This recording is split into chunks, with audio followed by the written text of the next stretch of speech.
Well, excuse me, folks. Well, hello, everybody, and welcome to Vinyltreasures. I'm your host, Johnny G. John Galindo, coming to you live on this January 7th, 2026.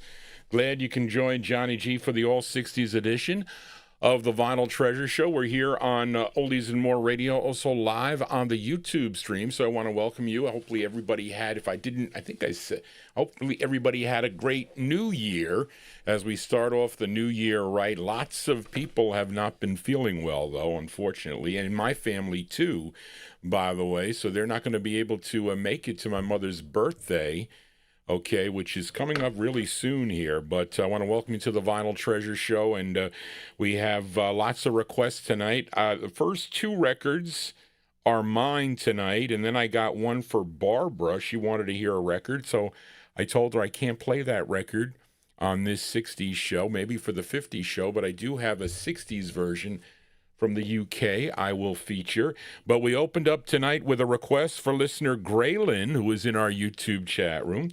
And this jazz drummer and band leader from Detroit, Michigan, his name is Paul Humphrey.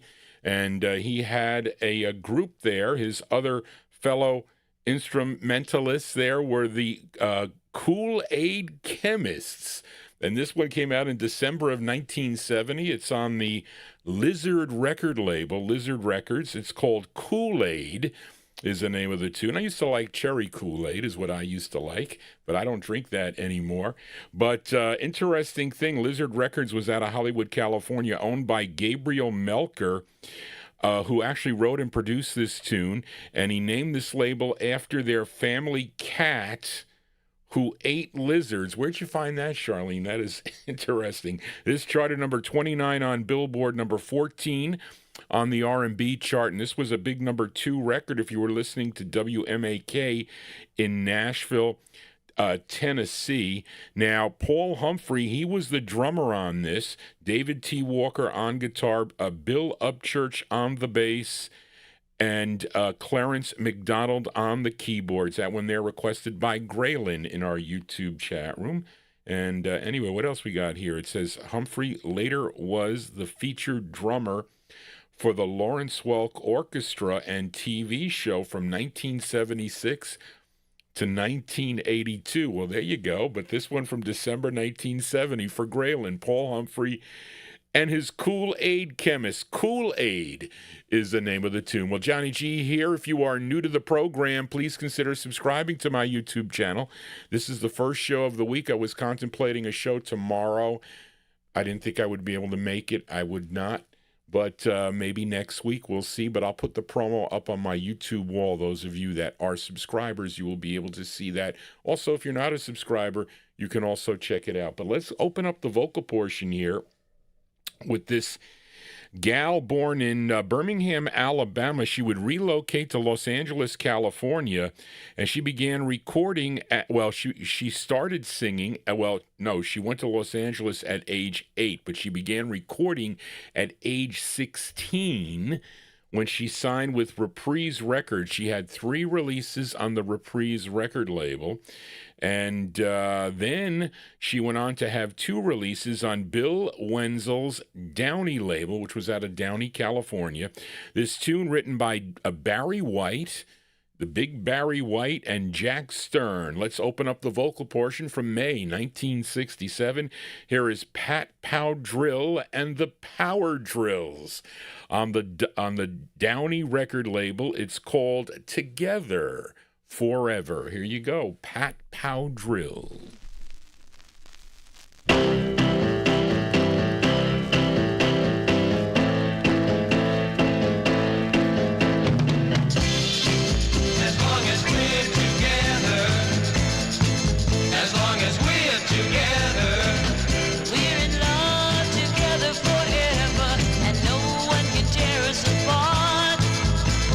Always remain dear, yes my dear, deep within my heart.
Yeah, we open up the vocal portion there with a pretty cool tune. I like that record a lot. It was Greg Surik. He upgraded his copy, and he said to me, Johnny, you want this? It's not in the greatest shape, but it's on red vinyl if you want it. I got a red vinyl DJ copy of the record. I says, all right. He wasn't that expensive with the record, but I like the tune. I got to upgrade that copy, though. May 1967, Pat Powdrill and the Power Drills. Yes, I do think Avatar, she was an Ikette also. But this one released in May of 67 on the Downey record label out of Downey, California. Together Forever is the name of the tune. I think our other one is even much harder than that. We got a big crowd tuned into the program tonight. Want to thank everybody for tuning in and really picked up so many subscribers. And it's good because the copyright police will stay away from Johnny G. But anyway, here's another side that I picked. Actually, I don't know if it was somebody on my Facebook wall or whatever. I posted this record last week. Okay. This great group from Detroit, the Volumes, and I played the side last week. I Just Can't Help Myself. But somebody mentioned that the flip side was good, and they were correct. It is a great tune. So we're going to flip the 45 over here. They're second of two on American Arts record. It features Eddie Union on lead. Let's go to February of 1965. Here are the Volumes on American Arts. It's called Are You a One-Way Lover? Here are the Volumes. Here you go.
There you go, the great sound of the Volumes here on the Vinyltreasure Show. That one there, they're second of two on the American Arts record label. Johnny G does not like styrene 45s because of the styrene crackle for people that didn't take care of their records. Well, really, it's not the case. One of the cases against styrene is if you play it a lot, they wear out much quickly, and you really shouldn't play styrene records over and over again, one after another, because that needle gets hot and it will kind of mess up your grooves too when you get that horrible. And the heavy needles, they just ruin the records, I'm telling you. But that's a great tune there. Great two-sided 45. The high falsetto lead there of Eddie Union, February 1965. The volumes with One Way Lover. Let us do one more here. Well, actually, this is a request. So Barbara, I don't know, she came over. What did she bring? I think she had some. My mother made her something there for the house. I think it was baked ziti. So she brought it back. And she said to me, I sent her the file today. I've been keeping the file. I haven't been sending it to her. She's been helping a little bit with the requests. So she said, can I make a request on your Wednesday show? I says, all right, what do you want to hear? So she said she wanted to hear the Eley Brothers, Shout. So I said, well, Barbara, I recently played that on the Saturday night show, but I'll play another version of it. I don't have it by Otis Day and the Knights. I don't have that release, although I don't even know if that is a release, but that's from Animal House. They play that's where kind of that record got like rejuvenated again. I said, well, I have this cool rendition because I like this rendition with the female lead. You know, this gal, she hails from Glasgow, Scotland, and she was also not only a singer, but she was also an actress. Okay, born Marie, is it Marie Laurie? I think that's how you pronounce it, Marie Laurie.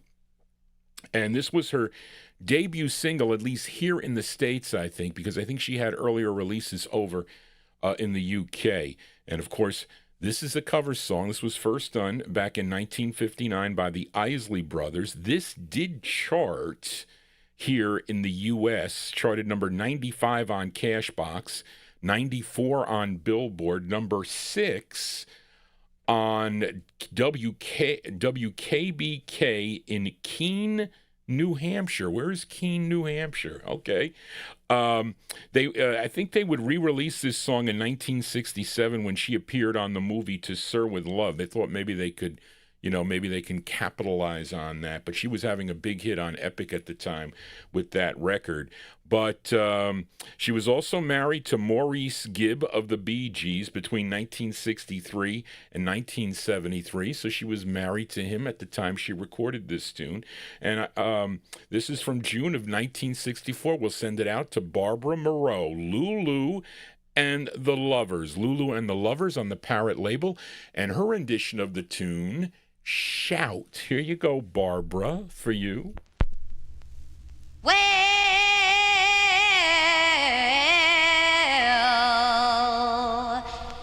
you make me wanna shout. Look, my hands jumping, look, my heart's bumping, throw my head back. Come on now, don't forget to say you will. Yeah, don't forget to shout. Yeah, yeah, yeah, yeah, yeah. Say you will, throw your head back, baby. Come on, come on. Say you will, throw your head back. Woo. Come on now, say that you love me.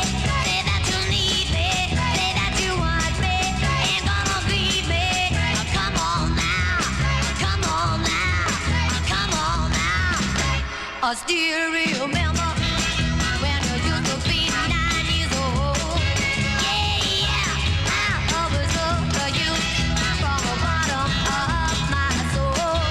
Yeah, now that he's old enough to know you wanna lead me, you wanna love me so. I want you to know.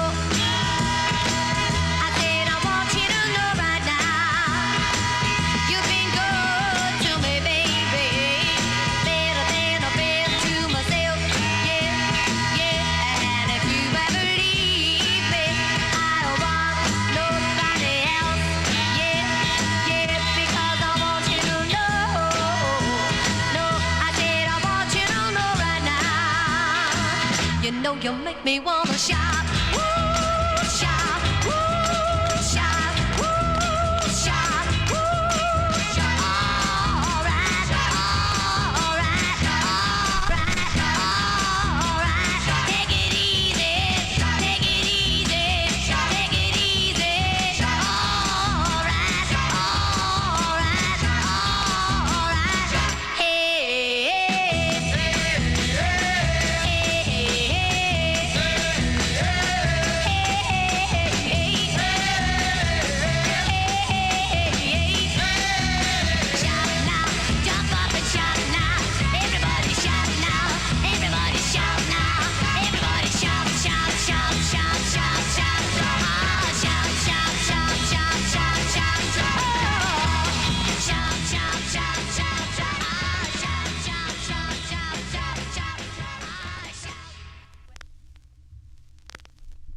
to wait there.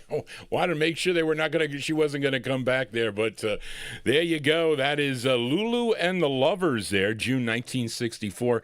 That's on the Parrot record label. That is a Record Hound. That is a vinyl DJ copy of that. Better than the styrene stock copy. But some of the Parrot DJs are also styrene, which I hate, as you know. But there you go, Barbara. That's for you. Lulu and the Lovers doing the Eley Brothers tune Shout on the Parrot record label. You know, she does a great tune from late 1969, I think, on the Atco label, Oh Me, Oh My, a record I like that she does. Johnny G here is your Wednesday night disc jockey. We are here live on Oldies and More Radio, also live on the YouTube stream. If you're just finding out about this program, please consider subscribing to my YouTube channel. We do this get-together every Wednesday, beginning at 9 p.m. We'll see how long I go. The Copyright Police, because I've been picking up lots of subscribers, had a big crowd last Saturday night, picked up I think 21 or 22 subscribers, which is good for this. For me, that's one of my top pickups, I'd say. But that's the only way that I can get away with playing some hits, which I do have here tonight. I have a couple of hits, but this isn't a hit. And we heard a song called One Way Lover. Okay, well, here is a song called One Way Street. Now, it was I forget when I made some changes to the, I got to go in Oldies and More chat room, so I will do that.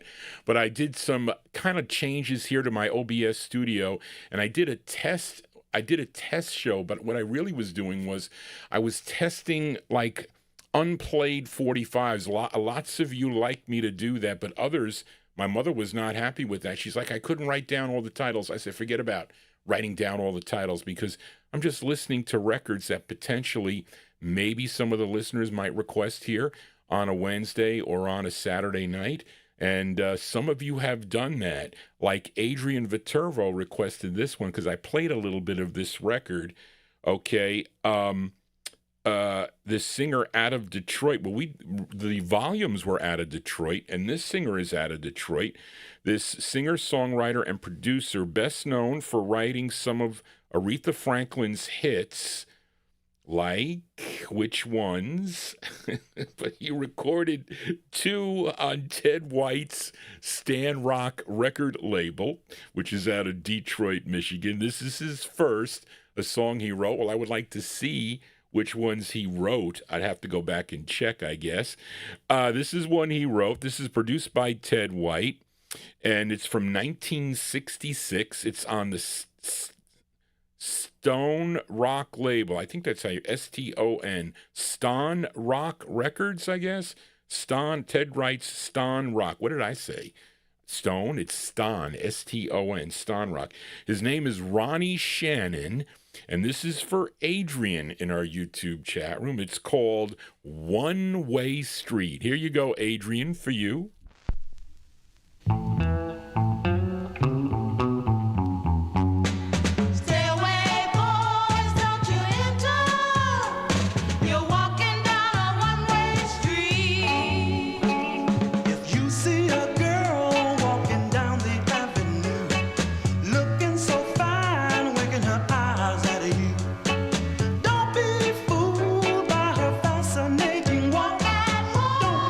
Taken by her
There you go. That one there going out to Adrian Viterbo in our YouTube chat. And the one thing you're going to know about this show, if you are new to this program, you're going to hear songs that you really don't hear in other places, because I really try to stay away from the hit songs.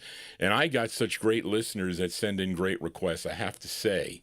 Okay, because you're not hearing the average song that you can really hear a lot of tunes, on the I don't even know on the regular radio anymore, but there are other internet stations that will play the hits really, and they can get away with it. I really can't, not on being in this on this platform with a YouTube, because they're constantly sending their AI filter, listening to everything I say and I play. But I like that record. I do. 1966. That's going out to Adrian Viterbo in our YouTube chat room. Ronnie Shannon, I see that Baby I Love, Avatar wrote Baby I Love You for Aretha Franklin and other songs. Malcolm, what did you say, wrote for the Dynamics? Was that it on RC? One of those groups. But he's out of Detroit. That is his first. Ronnie Shannon and Girls in the background there on Ston, S-T-O-N. That's Ston Rock Records. One Way Street is the name of the tune. Don't go down any one-way streets. Johnny G here on a Wednesday. Let us continue here. Let's fill a request for L.A. Arch in our YouTube chat. And I was thrilled to get the true first press of this 45, because the styrene copy is the common copy, but not this one, the nice vinyl press on the red block print. This great group from Jersey City, New Jersey. In 1964, they would sign with Joe Evans' Carnival record label. They had 14 releases on the label. Now, L.A. Arch requested their third release, this tune written by member Edward Bevins. It's produced by Joe Evans and Bob McGee. It features George Smith on lead. This is from November of 1964. Let's give a listen to the Manhattans. Great group, the Manhattans, on Carnival. For L.A. Arch in our YouTube chat room, the song is called What's It Gonna Be? Here you go, L.A. Arch, for you.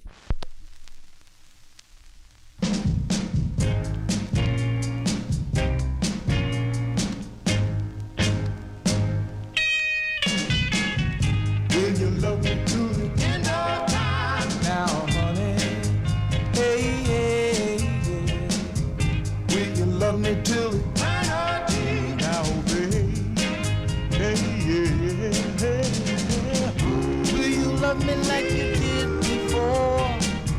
I can't live in misery anymore. What's it gonna be? Come on, come on, come on now, baby. Will you tell me what you're doing now? Now, honey. Hey, hey. Will you keep your sacred vow? Now, baby. Hey, yeah, hey, hey. I'm so jealous and I'm so blue. Won't you please say you love me too? Will you stick with me? Come on now. 1, 2 years from now, will you make your sacred vow? 8, 9, will you be mine? What's it gonna be? Stick with me. Come on, come on, come on now, baby. Will that gleam stay in your eyes? Now, honey. Hey, hey, yeah. Will it shine for another guy? Now, baby. Hey, yeah, hey, yeah. He don't love you, he don't break your heart. He just wants to see us fall apart. What's it gonna be? Come on, come on, come on now, baby. Oh, pretty baby. Tell me, baby. Tell me, little baby. Tell me, baby. Oh,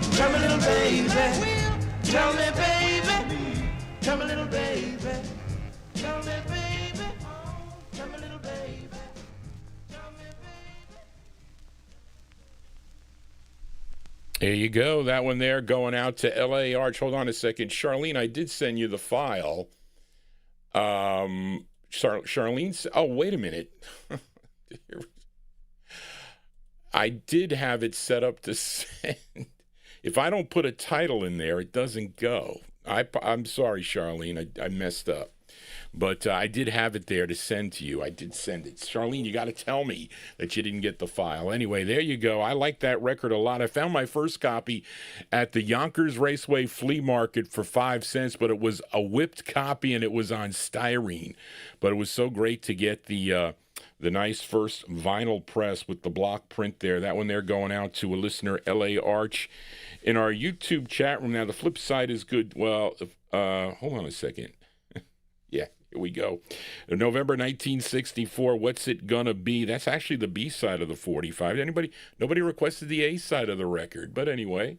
But the Manhattans there, What's It Gonna Be? That is lead singer George Smith. It was on, we lost George Smith on December 16th of 1970. He passed away from a cerebral hemorrhage. Terrible fate to that great singer there. Those are the Manhattans. Let us continue here. I told Mark Speck that I had a record for him that I finally found down in the No Humidity basement. I didn't get a chance to show it to you, Mark, but tell me if this was a song that you requested, okay? So let's see.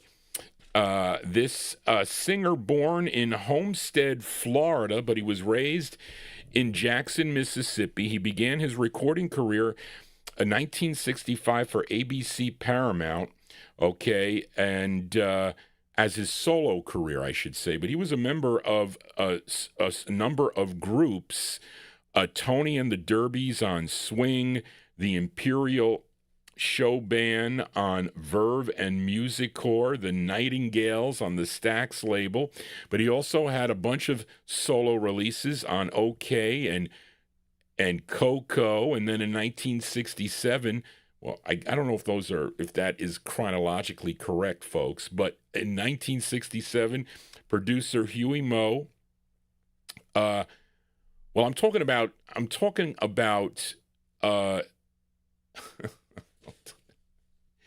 1967, let me see, read this right. In 1967, producer Huey Moe wanted to produce this song on Verve, but Tommy Tate, who was under contract with someone else, was under contract with some other label, I guess. And so they changed his name to Tommy Yates for this release on the Verve record label. That's what it is. This tune written by Bob McGree, Cliff Thomas, Ed Thomas, produced by Huey Moe. This is from December 67. Tommy Yates and the Imperial, mine says in the Imperial Show Band. I think some of them don't say that. But so it's Tommy Yates, not Tate's, but it is Tommy Tate's, but he had to put a Y to change the name. So Mark Speck, was this one of the ones you requested? I thought so. Tommy Yates and the Imperial Show Band on the Verve label. It's called Darling, Something's Gotta Give. Here you go, Mark Speck, for you.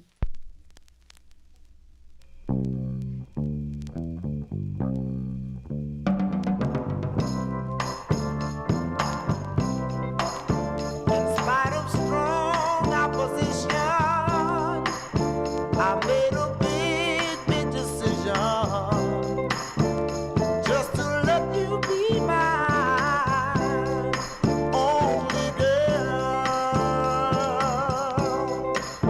I broke the heart of a steady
come to see you when I can, hoping that you'll understand. But instead of encouragement, you're always full of discontent. Oh, something's gotta give. Something's gotta give. Something's gotta give. Today and not tomorrow. Oh, something's gotta give. I mean today. You've been leading me on too long. Oh, it's got to give today. There you go, Johnny G. Johnny G. I eventually find the records down in the no humidity basement. There was somebody on the Saturday night show that they kept on saying, you know, my mother likes the song Bobby's Girl by Marcy Blaine, and they wanted me to play it. Like, they wanted me to play it at that time period. I said, well, I really can't play listen, it's not like a radio station where, you know, you can send your assistant to go down to the library and to pull out the records and bring it to you. Now, that would be a little bit different. If I had somebody here to do that, then we could operate like a real radio station, but we can't do that.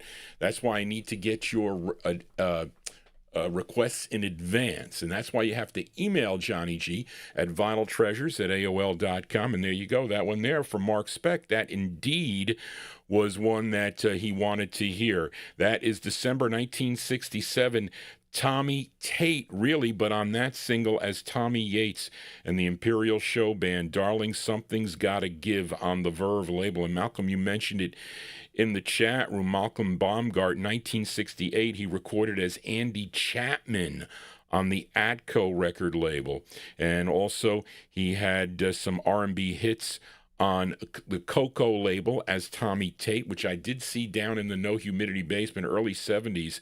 School of Life, I think, was his biggest hit back in 1972. Johnny G is your DJ for a Wednesday, and I can take instant requests if I have the record right in front of me. On this show, I will do that because I don't have them. I'm not playing them in by year like I do on the Saturday night show. The Saturday night show is 1950s and early 60s. I play those records by year, but not on this show. And we go into the early 70s. If I get to it, I think my latest one is from 73 by the Dramatics, I think. But we have an instant request here for listener James Brown in our YouTube chat room. He wants me to flip over L.A. Arch's Manhattan's 45 from November 64. We heard What's It Gonna Be? And this was the intended A-side, I'm pretty sure. This was the group's third release for the Carnival record label. The Manhattans here, instant requests for James Brown in our YouTube chat room. It's called I Wanna Be, parentheses, Your Everything. Here you go, James, for you.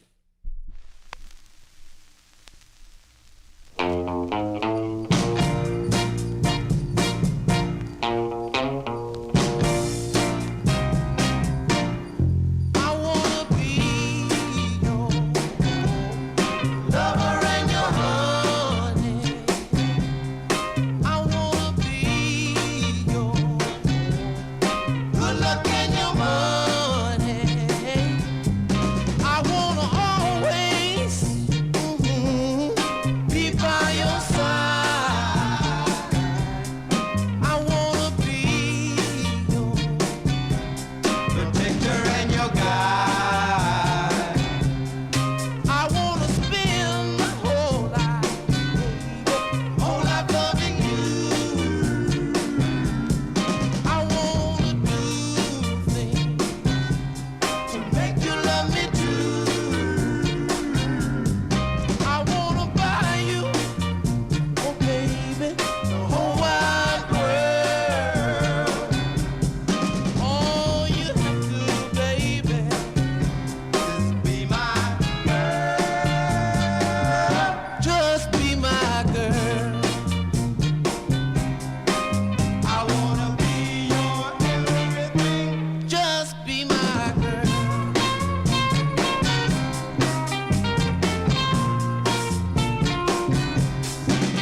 Yeah, that's the sound of the Manhattans here on the All 60s edition of the Vinyltreasure Show. That one there going out to James Brown in our YouTube chat room. I want to be parentheses your everything. Great two-sided 45 on the Carnival record label. That's a great label to collect. Some of them are a little bit pricey, though, and not that easy to find. But anyway, I mean, you got to remember, I've been collecting for a long, long time here. And even though my specialty is 1950s vocal groups, from the 50s and the early 60s, I gravitated into soul. So you're not going to hear hard rock on. You may hear some crossovers and whatnot, and we kind of play. Sometimes we kind of we go around the edges a little bit here on the soul show, and that is fine. It really is. It's all good, and I'm glad to have the audience that I have here, so thank you all. But again, if you do have a request, you can send it to me at vinyltreasures@aol.com. And let us fill a request now for Record Ralph in our YouTube chat room. And let's see, I kind of set up my notes a little bit different here. I put them in groups, so it's easy for me to, well, this is, I thought I had the last batch here. Here it is. It's on the L through X page. Okay. So Record Ralph in our YouTube chat room, he's listening up in Syracuse here, and he requested this gal from Detroit, Michigan. Okay. And somebody's going to ask me to, Mark, you're going to ask me to flip this over, I think, or somebody's got to ask me to flip it over. Some of the UK listeners, after I post some of the records on the, well, Mark, they're looking at you because some of them said to me, didn't Mark ask for the flip side? But anyway, Charlene had a problem with this. So what happens is if you play, if it's, well, I'm not going to go into it. Okay, but let's fill a request for a Record Ralph in our YouTube chat room. This gal from Detroit, Michigan. Usually the side that I play is the flip side of this, but this side is good too. Don't get me wrong. This is actually the B. This is, as I say, plug side on here. No, this is actually the B-side of this 45. This tune written by Nick Ashford and Mike Terry. Now, this record originally came out, the first presses for you collectors out there is on the Giant label. I think it's a green label, the Giant record label. So that is the first press. But it would get picked up by RCA Records for national distribution. And this one came out in March of 1966. This is Lorraine Chandler out of Detroit. Lorraine Chandler on, on RCA. Charlene, RCA. The song is called Tell Me You're Mine. This is for Record Ralph. Here you go, Ralph, for you.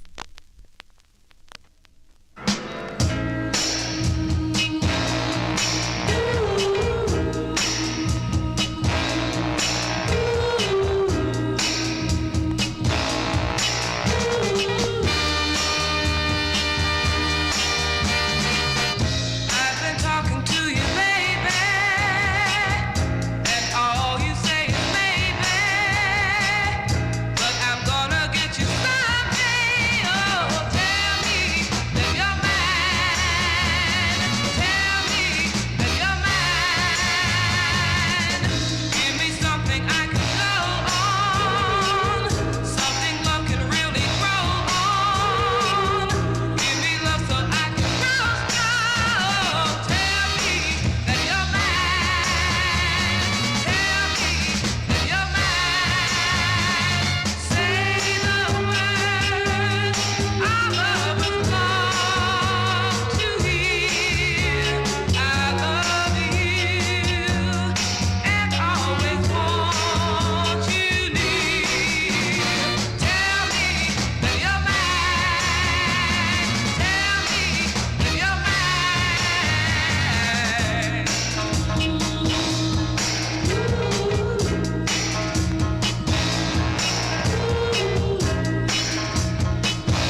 There you go. That's the great sound of Lorraine Chandler. Lorraine Chandler, that one there on the, wait a minute.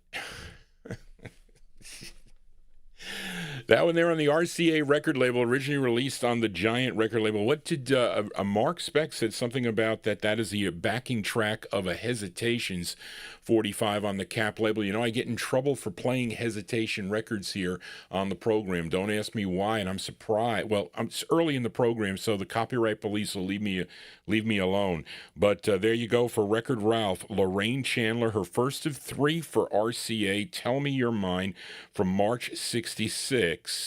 Okay, but we're going to flip the 45 over, and because I know that Mark McHugh, we'll send this one out to Mark McHugh and also to David Greet, and also I have a number of and it's great corresponding with many of the UK listeners. They communicate with me about the early days of the Wigan Casino and the I think it's the Twisted Wheel. Is that the one I think they were talking to me about? But they were, and these guys go back even before the 1970s. They were listening in the late 60s, and they have been communicating with Johnny G. I really do appreciate the emails that I get from listeners all over the world that have tuned into this program. And if you do want to communicate with Johnny G, you can email me at vinyltreasures@aol.com. Somebody asked me to post it like on my on the screen,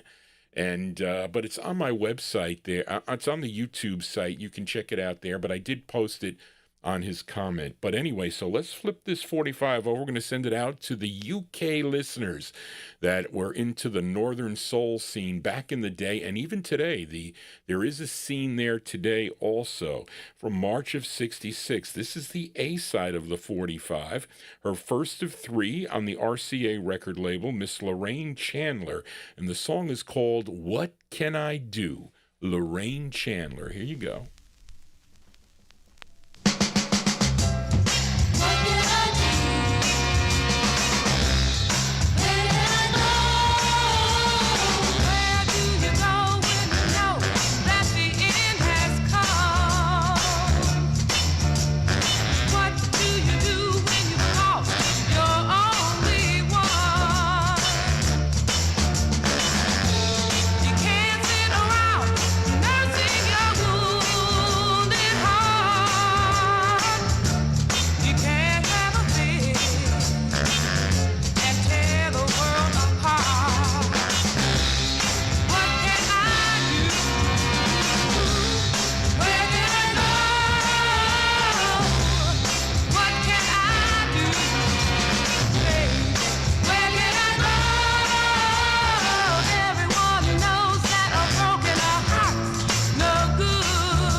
I mean, if Listen, that one there sounds so much like a Motown record. I mean, really, that whole thing, it really did. But it's a great tune. I like that record there.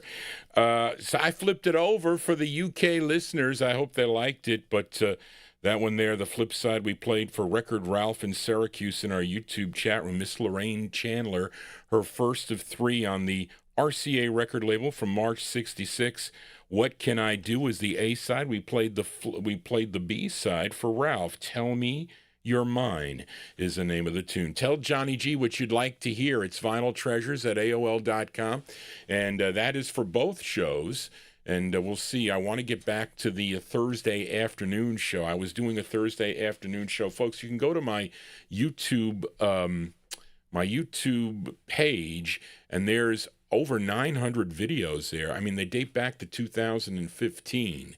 So, and they're different views and different sizes of Johnny G. Through the years, you know, you lose weight, you gain weight. Now I got to get back into the losing weight vein. But let us continue here. Let's fill a request now for my YouTube moderator of the chat room, and that'd be Amy King. Amy King in our YouTube chat room. And she wanted to hear the Big O. I had this pulled for a couple of weeks. This one, request for Amy King, his 7th of 19 for the Volt record label. This tune written by Roosevelt Jameson, and actually a tune that was first done by O.V. Wright with the Keys back in 1964 for the Gold Wax label. I wonder if I played that here on the program. I think I did. But this did chart. This charted number 74 on Billboard, number 18 on the R&B chart. And this was a big number 3 record, Arch, if you were listening to WWIN in Baltimore, Maryland. Let's go to January 1965 for the great Otis Redding on the Volt label. It's called That's How Strong My Love Is. This is for Amy King in our YouTube chat room. Here you go, Amy, for you.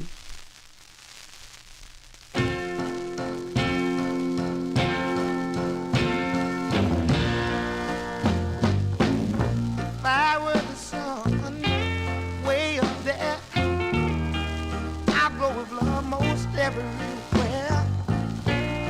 I'll be the moon when the sun goes down, just to let you know that I'm still around. That's how strong my love is.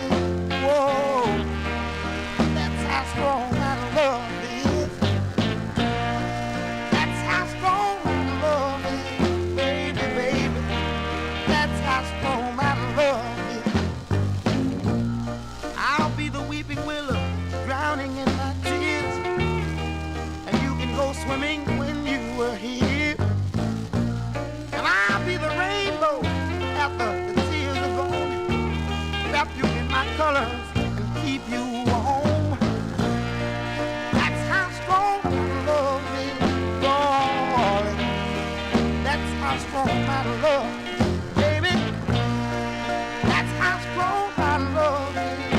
Whoa, that's how strong my love is. I'll be the ocean so deep and wide, and catch all the tears whenever you cry. I'll be the breeze after the storm is gone, to dry your eyes and love you on. Oh, that's how strong my love is, baby. That's how strong my love is. That's how strong my love is, darling. That's how strong my love is again now. That's how strong my love is, so deep and wide. That's how strong my love is. So much love, there's so much love. Whoa, there's so much love, there's so much love. Anything that's hard to do, I will do it for you. Any kind of love you want, I'll be with you. Any way you want. Yeah, crackly 45's here on the Vinyltreasure Show. You know, you can't... Johnny G tries to get everything in mint condition, but, you know, I've been collecting since I was a teenager, so a lot of the records that I did pick up, I really never focused on upgrading. I did a little bit. I do a lot on my 50s stuff, especially the stuff that I really, really like that's expensive. But I never thought to upgrade. I am starting to upgrade. And I always did. If I ever found records anywhere, especially if they were cheap, I would, it's worth it to pick them up. Because a lot of times you're not going to find the records clean. You're not. But there you go. That one there going out to Amy King, my chat moderator, January 1965, the Big O, Otis Redding on the Volt label. That's How Strong My Love Is the name of the tune. As we continue here on the Vinyl Treasure Show, we see Warren Russell is in our YouTube chat. This is another... Like I said, sometimes I cannot easily find a lot of the records because they're either misfiled or they're down in boxes down in the no humidity basement. There's a lot of records I tried to. I was looking for a Carl Carlton for Ron Harry, and I said, well, I saw it, and there was. I forget it wasn't the one that Ron wanted. He was doing a cover tune on ABC. It was like 1973 or whatever, but it's a total mess down in the basement. But my mother's been helping me putting them in order. Okay, she was doing a fantastic job. She focuses on it. She did a great job. She helped me the other day, but I couldn't incorporate them. But anyway, I did find this one for Warren Russell in our YouTube chat. It's on the Phillips record label. And this tune arranged by Charlie Colello and Bob Gaudio. Of course, Bob Gaudio, he was a member of the Four Seasons, of course. And it's a Frankie Valli production. Supposedly, the Four Seasons are singing background here, so you be the judge. Let's go to January 1965. This is on the Phillips label. This is for Warren Russell in our YouTube chat. His name is Tommy Hayes. Tommy Hayes on Phillips, and the song is called Trance. Here you go, Warren, for you.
Well, it sounded like Girls. I don't know if it sounded like the Four Seasons in the background there. Hold on a second, folks. Let me get my bearings here. There you go, January 1965. That one there going out to Warren Russell in our YouTube chat room. That's Tommy Hayes. Sounded like Chicks in the background, didn't it?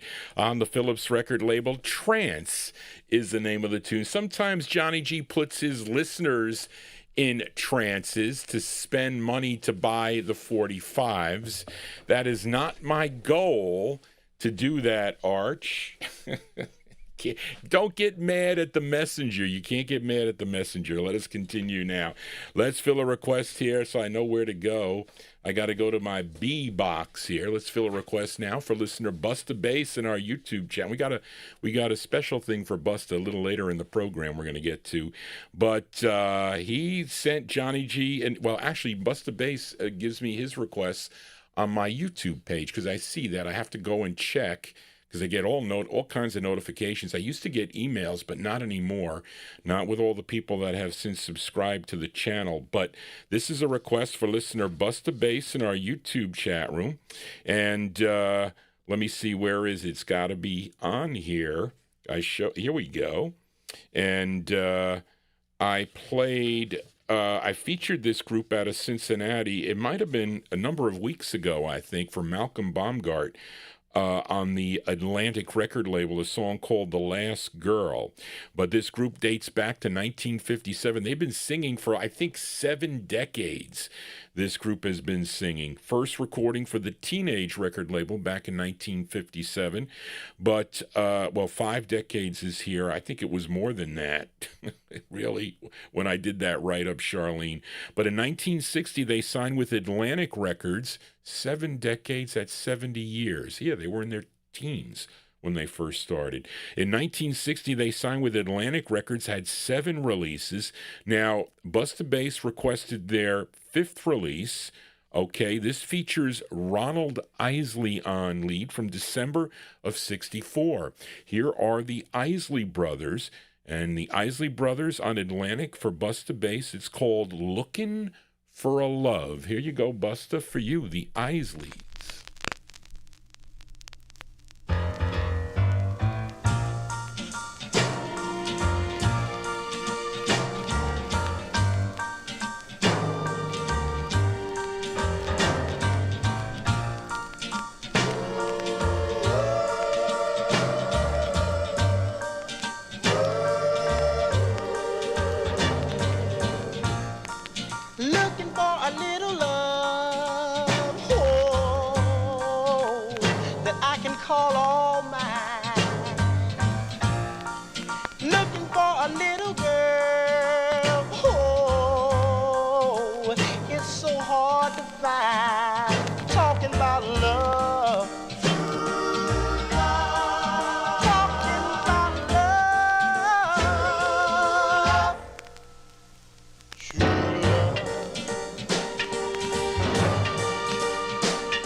Money in the hand, but that ain't love. True love. No, that ain't love. True love. And you better believe it, baby. Looking for a little love.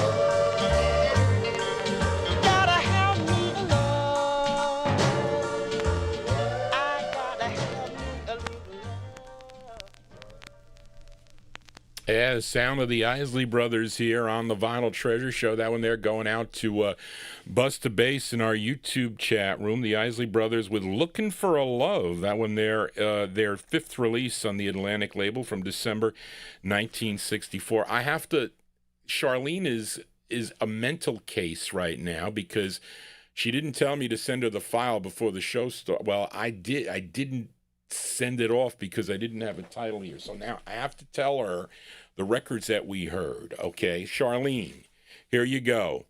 Kool-Aid by Paul Humphreys, number 1. Pat Powdrill, Downey, number 2, Together Forever. The Volumes, One Way Lover on American Arts, number 3. Number 4 was Lulu and the Lovers on Shout. Number 5 was Ronnie Shannon, One Way Street. Number 6 was Tommy Yates, okay. Number 7 was What's It Gonna Be, okay. Then we played a, did I flip it? I don't know if I flipped it right away or not, but I did play the flip side. I played the flip side, I Wanna Be. Then we played Lorraine Chandler. Okay, Lorraine Chandler, Tell Me You're Mine, and then What Can I Do? Then I played Otis Redding. Then I played Tommy Hayes, okay, for Warren.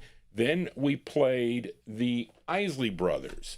So there you go. That is up to date there for Charlene, but she didn't have the files, so I wanted to get her up to date for that because she's going out of her mind. So there you go, Charlene. Those are all the records that I've played so far. But let us continue here. We just heard the Isleys for Bust the Bass. Here's a request for Ed Brown in our YouTube chat room. And he, of course, went to my test show to pull some requests out of that show. And he picked this one from, where's my E? Here we go. Yeah, as we go to Houston, Texas, I think this is where this singer is from, because it's on Don Roby's A Sure Shot label. Don Roby, he owned the Duke label, he owned Backbeat Records, and he owned this label in the 1960s, mid-60s, the Sure Shot label.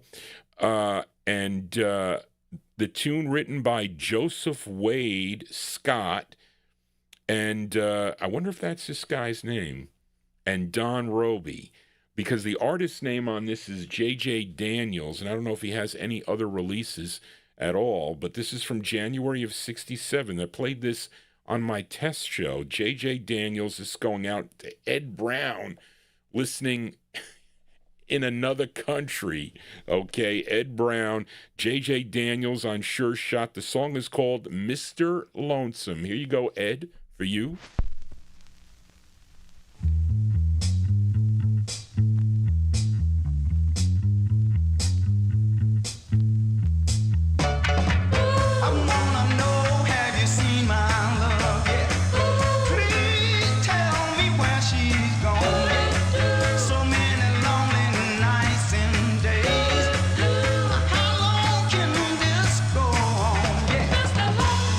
She don't come back soon. No.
All right, there you go, folks. That is the sound of what I say his name was. It was JJ.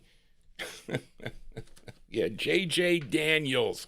There's lots of great records on the Sure Shot label. That is a label that I collect, folks. I have a lot of the records. I don't have them all, but I have most of them. I do. That's Don Roby's Sure Shot label, January 67. J.J. Daniels, Mr. Lonesome is the name of the tune. Let us fill a request now for listener Oldies Fan. And that is on, that's the A's. This is the, here we go. And actually, it's Joseph Smith, so it's under J. It's on this sheet, okay, for Joseph Smith. And let's see, we're going to go to Philadelphia for Joseph Smith, Philadelphia here, for to the Cameo record label for the sound of the Orlons here. This tune written by Dave Appel and Cal Mann, and the group had 15 releases on the Cameo label. Of course, their biggest hit was a song called The Wah Wah Toosie. Now, the interesting thing is when they first started recording, they were doing ballads, kind of like doo-wop style ballads, and which went nowhere for the group, and they're great records too. So they kind of went in a different direction, and of course, the group included Marlene Davis, Shirley Brickley, Stephen Caldwell, and the other gal here who is doing lead here, Rosetta Hightower. Okay, so I forget was it on Wawa? I forget the song. Well, he would come in with this froggy voice. Okay, the male member of the group, and that kind of made the records for them. So everything they would put out would do really well for the group, and this is one of those records. I guess this is, and again. They're on this single that Joseph requested, their fifth release for the Cameo record label. They're singing about a place in Philadelphia. I guess it was the place to be. Has anybody ever been on South Street in Philadelphia? I've never been, but that's what the group is singing about here. This is January 63. This is their fifth release for the Cameo record label. And it features the Rosetta Hightower. She is on lead here. And Stephen Caldwell is singing in... Wait a minute. Stephen Caldwell is singing in octave. Now, this was a big hit for them. Charted number 3 on Billboard, number 4 on the R&B chart, and a big number 1 record on WEEL, if you were tuned in Fairfax, Virginia. So going out to Oldies Fan, here are the Orlons with their tune called South Street from January 63. Here you go, Oldies Fan, for you.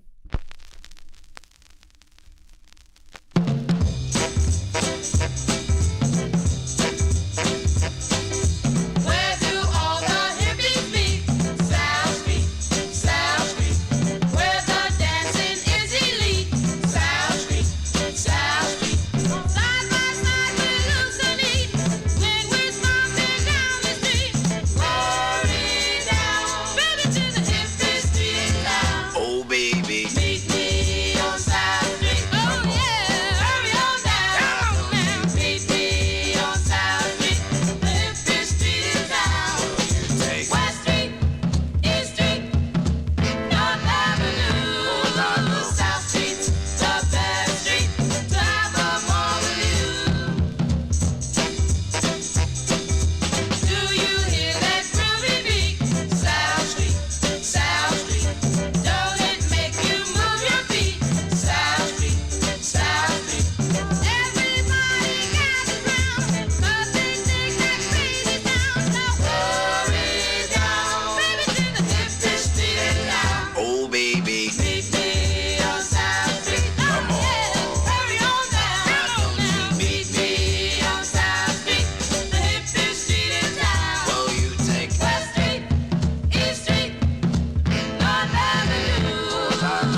Well, there you go. That is they like that tune there in the YouTube channel. Of course you do, because that was a cool hit out of Philadelphia there by the Orlons, January 1963. That's their 5th of 15 for the Cameo record, folks. South Street is the name of that tune, and that is with Rosetta Hightower on lead. And I figured, because when I said, well, let me play one of my, I like their ballads, the first couple of records that they do. They do Mr. 21, of course, and Heart, Darling Angel. Those are nice ballads, but they really got into this type of, and they have some cool Northern Soul records, too, toward the tail end of their Cameo releases, and other labels, too, by the way. But this was, when my aunt used to get records from the Seymour Pollock was his name. He's long gone. And she gave me his name. She would say to me, Johnny, you got to call Seymour. He used to fill all the jukeboxes here in town, all the bars and all the diners with the records. And she used to work at a bar called the Tea for Two. And she would get all free plays for all, I don't know how many he got in the Wurlitzer or whatever the jukebox that they had, and there was a reject button behind the bar where she would be able to reject it, because he said, Mary, they're all loaded in, and you're going to hear the A and B side of everything I put into the jukebox. So she would write these songs down. Of course, she would go looking for them, and then he'd have boxes in his trunk of his car, and he would sell them a 25 count box for $2. It was pot luck, and this was one of the records that she got in the box. And I liked both sides of this record, but one side is a novelty, and some of you may remember the novelty side of it. This came out in July of '64, the Orlons, and the A-side was called Knock Knock Who's There. It was number 64 on the Billboard chart. But this was the flip side that I liked that they did, their 11th release for the Cameo record label. This tune written by Bob Crew, Sandy Linzer, and Denny Randell. Is it Dell? Yes, she's got A-L. Denny Randell, produced by Bob Crew, arranged by Charlie Colello. And this features, again, Rosetta Hightower on lead. And this did chart. This charted number 13 on WKNR, if you were listening in Detroit, Dearborn, Michigan. So let's go to July 1964. These are the Orlons on the Cameo label, and they were going places. The Orlons. Here you go.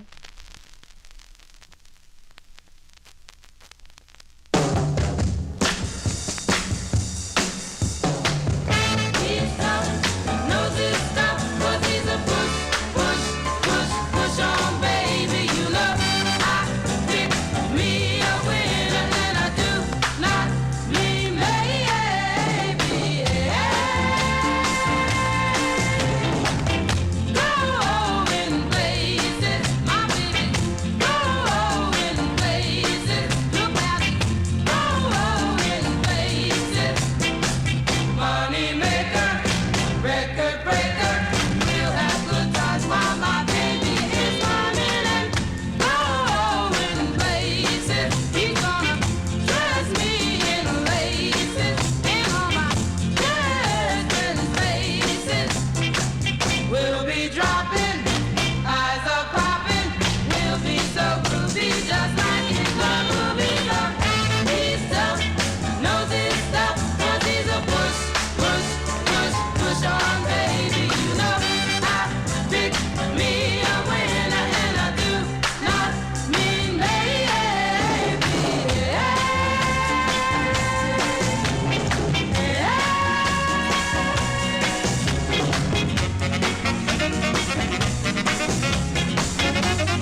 There you go, B-sides here on the Vinyl Treasure Show. Those are the...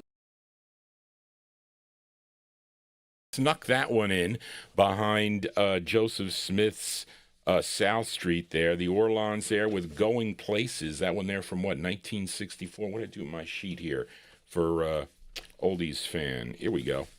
And that one there from July 64, the Orlons Going Places. And they were going places. They were there for a while there. They did really well on the charts, and they made lots of money for the Cameo Parkway folks. Let us continue here. Let's fill a request now for listener Amnon. This is a great two-sided 45 that Amnon requested. This is another record that was in my aunt's collection. We were 1964. Let's go back one year to 1963. This gal, she's from South Lyon, Michigan, and her debut single came out on a label called Karen Records in April of 62, a song called My Heart Went Do-Dot-Da, which would get picked up by Atlantic Records and would become her first of 17 for the Atlantic record label through 1968. Now, Amnon requested her third release for Atlantic. This is a song that she wrote, and this, I think, would become her biggest hit. Okay, number 4 on Cashbox, number 3 on Billboard, and this was a big number 1 R&B hit for her. And the uncredited group backing her up on this is none other than the Dells. This is produced by Ollie McLaughlin and arranged by Riley Hampton. Let's go to March of 1963 for listener Amnon, Miss Barbara Lewis. Barbara Lewis on Atlantic Records, and her hit, it's called Hello, Stranger. Here you go, Amnon, for you.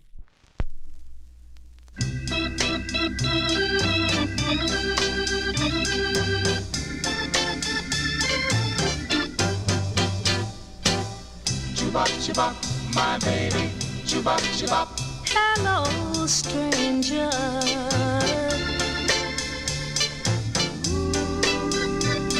It seems so good to see you back again.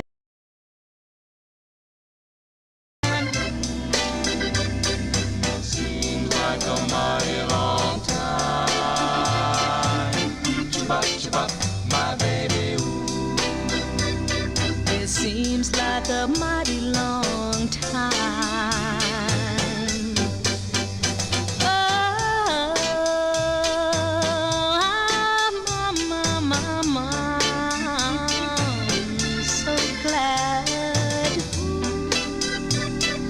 you stopped by to say hello to me. Remember, that's the way it used to be. Ooh, it seems like a mighty long time. Chibop, chibop, my baby. Ooh, it seems like a mighty long time. Chubop, chubop, my baby. Chubop, chubop, my baby. Chubop, chubop, my baby. Chubop, chubop, my Yes, baby. I'm so Chubop, chubop, my baby. Chubop, chubop, you're my baby. here Chubop, chubop, my baby.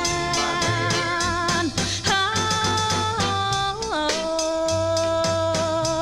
Oh, if you're not gonna stay, please don't tease me like you did before, because I still love you so. Although it seems like a mighty long time. Chibop, chibop, my baby. Ooh, it seems like a mighty long time. Chubop, chubop, my baby.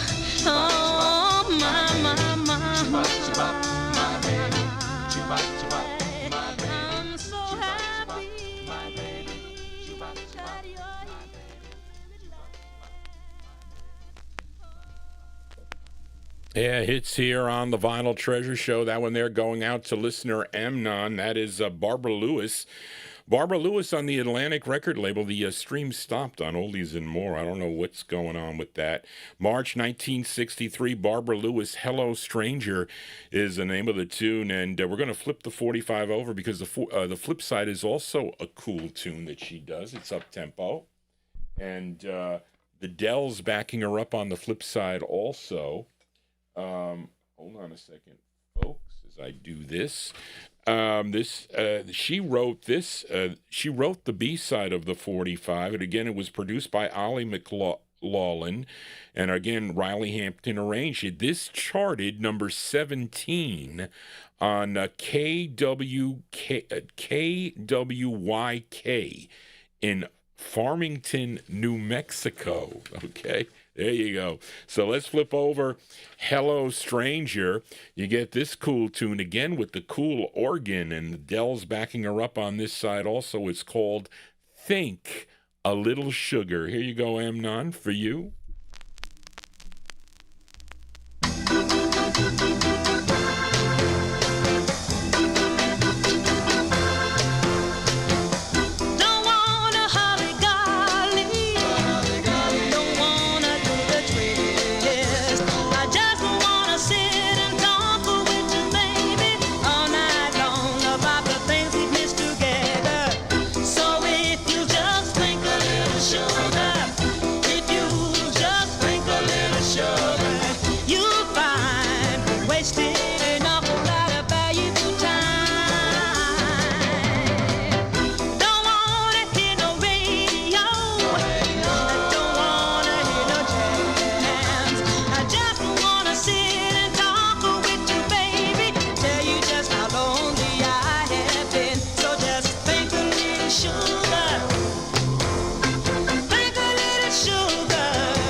You get your money's worth if you bought that 45 back in 1963. That is a great sound of Barbara Lewis. Barbara Lewis from March 63. That's the flip side of Hello Stranger, song entitled Think a Little Sugar. A great tune. That was in my aunt's collection. Johnny G here on a Wednesday. I am your Wednesday night disc jockey here on Oldies and More Radio, also live on the YouTube stream. And we are playing all your requests. Now, Bill Sheriff, who is a big fan of my Saturday night show. He also listens to the Soul Show, too. I have many listeners that enjoy both, actually enjoy all Johnny G's shows. And I played this for you not too long ago. Was that maybe it was toward the end of the show, though, and you didn't hear it. But my mother likes this tune, so I decided to play it again. Charlene scolded me because she said, you didn't play this that long ago. But I said, well, Bill's back in the show, so he's going to, he'll listen for a little bit. So I want to make sure I play it for him because it is a great tune. And this great group out of Washington, D.C., okay, and in 1968, they signed with Sylvia Robinson's Stang record label, which was out of Inglewood, New Jersey, and they had 29 releases on the label. I think their biggest hit was a song called Love on a Two-Way Street. I think that was their big hit. But the group included Billy Brown. Now, Billy Brown was a member of the Broadways. They do a great record called You Just Don't Know on MGM. That's a good record. Al Goodman, Harry Kay. Now, this group would later record as Ray Goodman and Brown. I have those records in my collection too, believe it or not. This tune was written by Jack Lawrence, and this is actually a cover song. This was done originally back in 1939 on the Decca label by the Ink Spots. But Bill Sheriff requested this one from July of 1970 by The Moments. Here are The Moments on the Stang record label, and their rendition of the tune, If I Didn't Care. Here you go, Bill, for you. Touch of the 70s.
That one there going out to listener Bill Olb in our YouTube chat room. That is, well, you're correct, Malcolm. So somebody told me, they said, covers are really done around the same time that the songs actually come out, but people just use that term. I use it interchangeably. It is a song that was revived, I guess we can call it that. But there you go, 19 touch of the 70s here on the All 60s edition. That one there going out to Bill Sheriff, July 1970. The Sound of the Moments on the Stang record label, If I Didn't Care. Well, Johnny G does care. Some people don't care, that is true, but I do care, and I want to have happy listeners here on the Vinyl Treasures show. Let's fill a request now for listener Frank and Jerry Gingaro in our YouTube chat. And Frank, I exhausted all your requests. The others I don't have. I don't think I have, but sometimes you never know. Sometimes Johnny G can surprise you, because I do turn up records that are not checked off in my book. But let's just put it probability. Okay, it's small, but it is possible. Believe me, it is. But these gals first recorded as the Swensons back in 1960 on the Extra record label. Now, this group included Lorraine and Barbara Joyner and cousins Valerie Swinson and Annette Smith. Collectively, they were known as the Veneers, okay, with releases on the Princeton label, and I have their other release, which is on the Traco label, and it features Annette Smith on lead. Let's go to April of 1963. This is for Frank and Jerry Gingaro, the Veneers on Traco Records. It's called Recipe of Love. Here you go, the Veneers. Here you go, Frank, for you.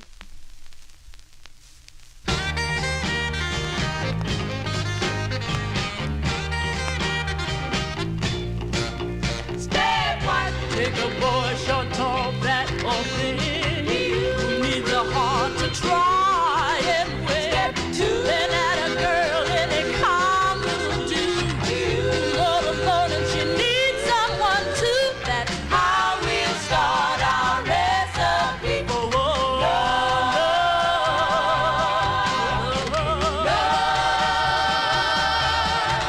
Step 3.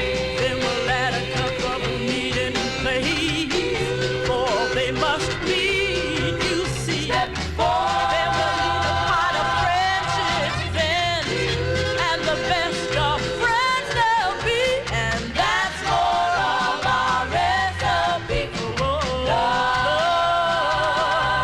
A recipe for love. For step 5, we'll add a pint of kindness, so they will be kind to each other. For step 6, we'll need a quart of kisses for them to discover. Then we'll add a bunch of Cupid dolls, so their hearts will beat as one. Step 8. Then we'll put it in the oven, child, and we'll bake it until it's done. And that's all of our recipe for love.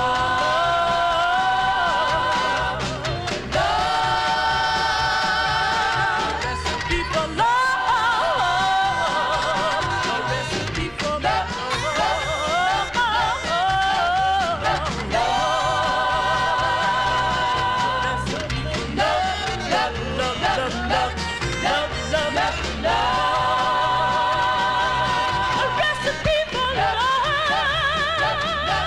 A recipe for love.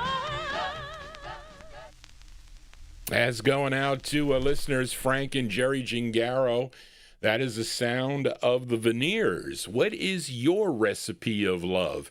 That's the name of the tune, Recipe of Love, on the Traco record label, the Veneers, from April 1963. Johnny G here on a Wednesday. We are kind of a balmy day today, which is okay with Johnny G. I got to call the, what are they, the arborists, I think to call, to come and do some of the cutting down of, we got a bunch of trees around here that need to get, my father is like on my tail for that. I told him tomorrow I'll do it. But let us, in the meantime, continue here with the request. Let's fill a request for Bill Olben, New Jersey. Bill is working on future appearances here on Thursday afternoons here in the Vinyl Treasure Show, so stay tuned for that. They're going to be good appearances here with some of the stuff that Bill has, and really, it's stuff that I don't have. So that's what I like. Stuff that Johnny G doesn't have here played on the program. But he requested this duet, okay, and this was, I think, originally, there was an LP that Ray Charles put out. I forget the name of the LP. Let me see if is it on this, hold on a second here, because Charlene didn't know this. Yeah, there was an LP, ABC. Let me see. It says piano background by Ray Charles from the album ABC 385. I don't know what they called it, but evidently he sang a number of tracks on this LP with a gal by the name of Betty Carter. Okay, and didn't they say something about? Well, we'll talk about this later. They didn't like the lyrics or something nowadays, but we're playing it on my show. I don't care what anybody says. But anyway, this is for listener Bill O. This is Ray Charles and Betty Carter. Okay, and this is from January of '62. This album, I think, came out, though, in '61. Now, Betty Carter's real name was Lily Mae Jones, and she was a jazz singer. She was born in May 16th of 1929 in Flint, Michigan, and she has some LPs with a big band. What is this? Wait a minute. Big band G.G. Grice in the 50s. I'm just reading it here, and here is a tune she does with Ray Charles. Now, this song was done first by Ella Fitzgerald, okay, and Louis Jordan and his Timpani 5, which I think I need to check. I may have that record for the 78 show. They did it back in 1949 on the Decca label. I think that was recently played on the R&B. Did John Cummins play that on the R&B Serenade? I think he did with his guest spot. Okay, this is produced by Sid Feller, and this is off of that LP. This charted number 91 on Billboard. It was number 30 on KREM if you were listening up in Spokane, Washington. Let's go to January of '62 by request for listener Bill Olben, New Jersey, Ray Charles and Betty Carter, and their rendition of the tune, Baby, It's Cold Outside. Here you go, Bill, for you.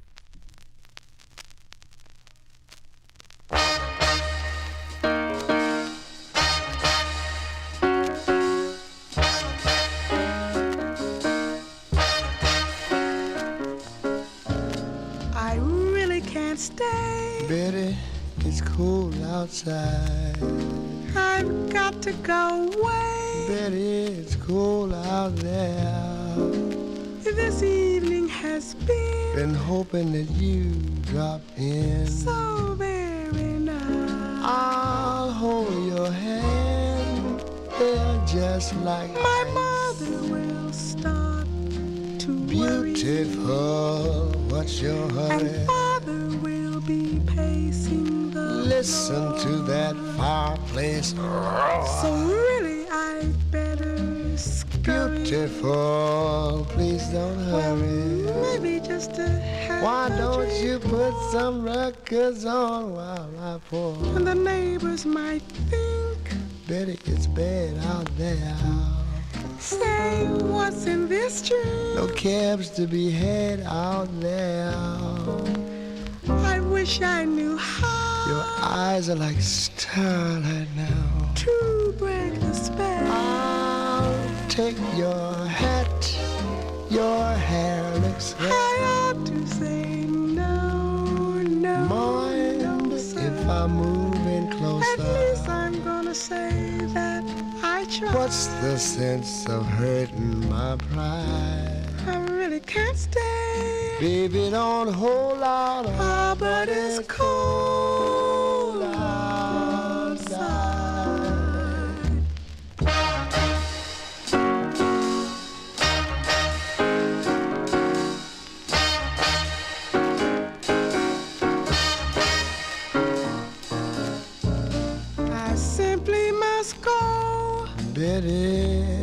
cold outside? The answer is no. I say it's cold out there.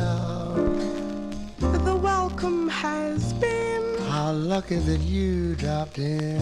so nice and warm. Look out that window.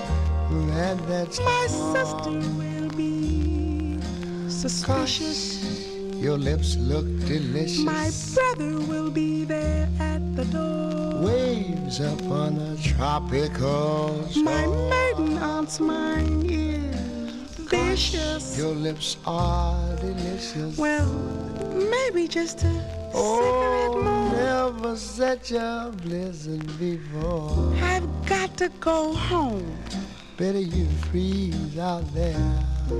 Say, lend me your comb. It's up to your knees out there.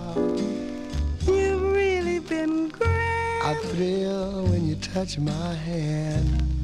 But don't you see? How can you do this thing to me? There's bound to be time to Think borrow. of my lifelong sorrow. At least there will be plenty implied. If you caught pneumonia and I died, really can't stay. get over that old now. Oh, but it's cold.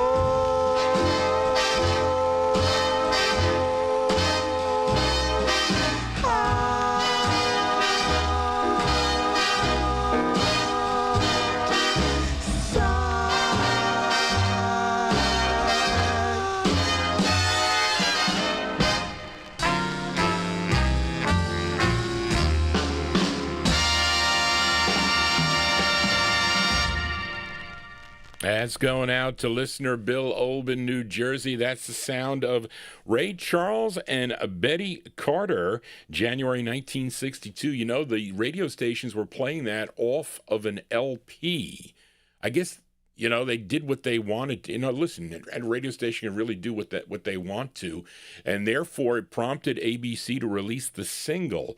And that one there for Bill Olb, January 62, Ray Charles and Betty Carter, Baby It's Cold Outside, their rendition of that Ella Fitzgerald, Louis Jordan tune originally from 1942. That's on ABC Paramount record label, one of the thousands of labels that Johnny G collects. I also collect this label that this singer requested by Ouch, Strictly 45's. Now, when I used to buy daily on eBay. That means every day when I came home from work, I would be on the computer and I would be buying records constantly.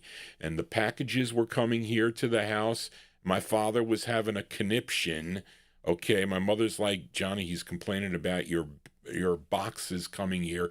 Greg was telling me, get a P.O. box, and I never did that. But now, forget it. I can buy, but I'm not buying anymore that much. I told eBay off.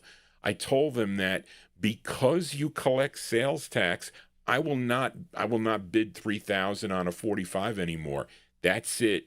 Those days are over. I'll buy privately from the dealers. I'm not going to bid on those records. I'm not going to pay that extra sales tax. Don't double tax me. But anyway, when I was buying, someone by the name of Saturn Music, okay, he was like the middle guy with Ray Dobard. When he passed away, he owed millions of dollars to the government. So what they did is they confiscated his inventory of 45s. I think he had at least 2 warehouses, maybe 3 warehouses, and they auctioned off the contents of the warehouses. Lots of them were soul records from the 1960s and 70s and even 50s stuff, his stuff on Music City Records. So my understanding was Saturn Music was like one of the, like, got everybody together to do these bids or whatever, and he ended up getting some of the records, but he wasn't supposed to put them out on the market.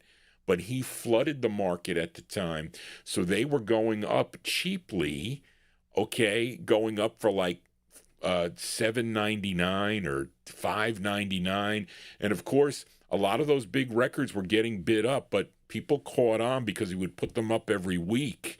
So I was waiting around. I said, well, I'm going to wait till I can get the records at the minimum bid of, $7.99, and that's what I did. So I ended up bidding the minimum on all these records, and I won hundreds and hundreds of records. And then he started contacting me, and I said, well, listen, just give me one of everything that you have. And he had boxes and boxes, 100-count boxes of Kings and all these, and this is where I got this record. I ended up buying 2 copies of this record by mistake, and that's easy to do. But anyway, it's a request for Strictly 45's, this singer from Crescent City, Louisiana, a saxophonist, vocalist, and band leader. First recording back in 1959 for the Ron record label. Then in 1962, releases on Imperial, and also releases on the Booker label in 63. Then in 66, he signed with the New Orleans-based NOLA label, and he would have 10 releases on the label. His first release was his biggest hit, a song he wrote called Barefootin', okay? But this is his 5th release that Strictly 45's requested, and it's another song he wrote. This is produced by who? Whirlahe? Who is that, Charlene? So Wardell. So here we go, Mark Speck. It's arranged by, the label owner. The label owner was Wardell Quenzer. Did I say that right, Mark? Quenzer. It's spelled Quenzereque. Quenzer, I think. This charted number 31 on WLOU in Louisville, Kentucky. Sam, where are you? For your help. April 1967, Mr. Robert Parker going out to Strictly 45's. It's called Secret Service, parentheses, Makes Me Nervous. This is on NOLA Records. Here you go, Strictly 45's, for you.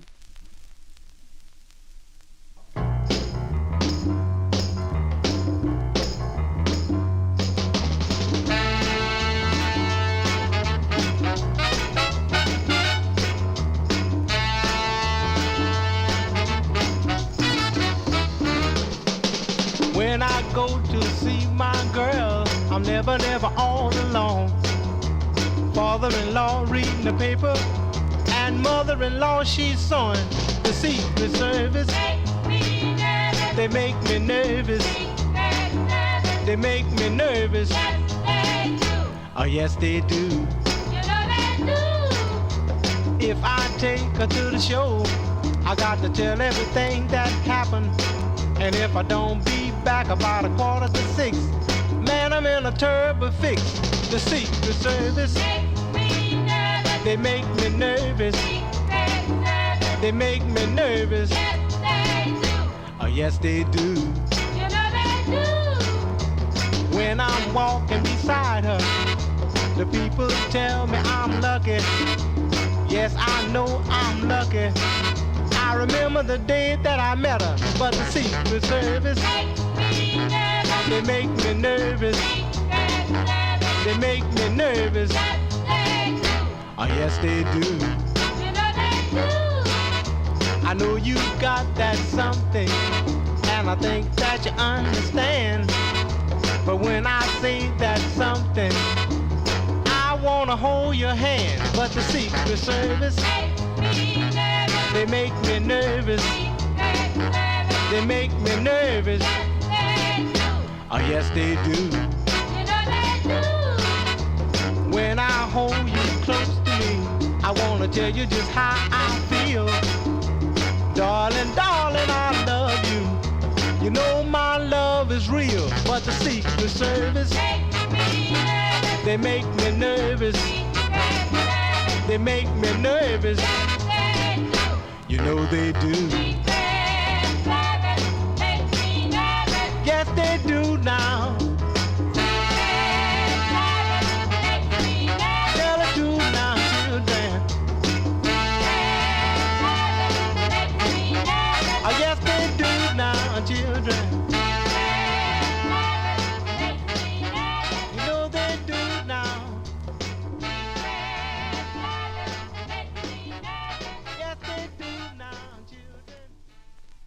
April 1967, by request for Strictly 45's, the sound of Robert Parker, Mr. Barefoot and Robert Parker. That one there on the NOLA label, Secret Service, parentheses, makes me nervous. Well, it would make anybody nervous, wouldn't it? Johnny G here on a Wednesday. Thank you all for being here. If you are new to this program, just finding out about it, why don't you consider subscribing to my YouTube channel? Keeps the copyright police away.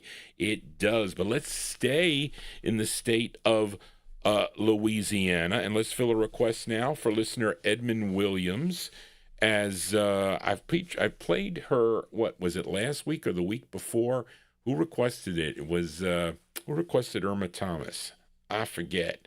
But maybe Charlene's got it here. But Ponchatoula, she's from Ponchatoula, Louisiana originally, born Irma Lee.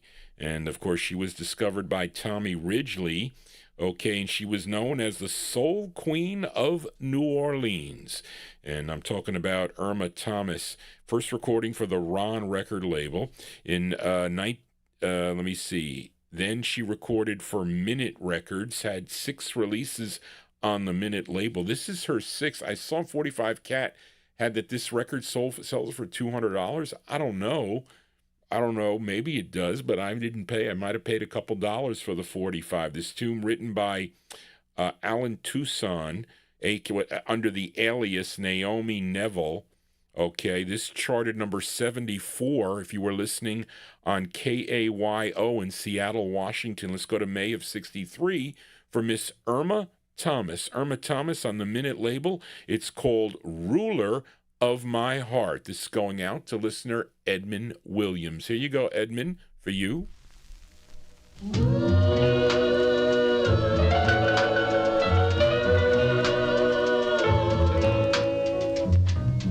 Ruler of my heart, robber of my soul, where can you be? I wait patiently. My heart cries out, pain inside. Where can you be? I wait patiently. When you're alone, the going gets rough. Come back, come back, come back. I've had enough. Make me a queen, happy again.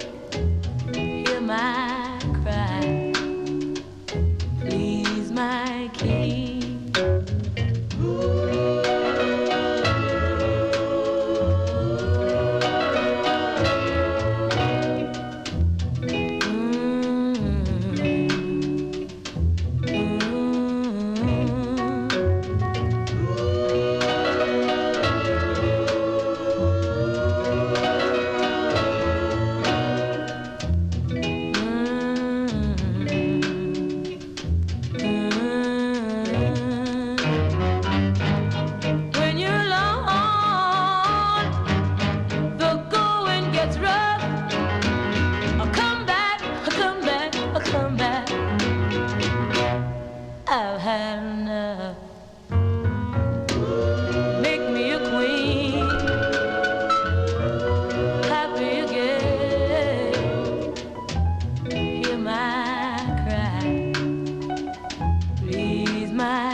There you go. That one there going out to listener Edmund Williams. That is the sound of Irma Thomas, I lost my place. Irma Thomas, May 1963. That's on the Minute record label. I think by this time they were taken over by Imperial, I think. Yes, Imperial Records were distributing the label at the time.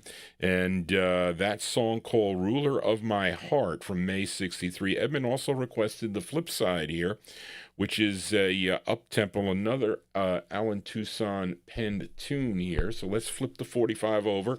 May 63, Irma Thomas for Edmund. It's called Hittin' on Nothing. Here you go, Edmund, for you, Irma Thomas.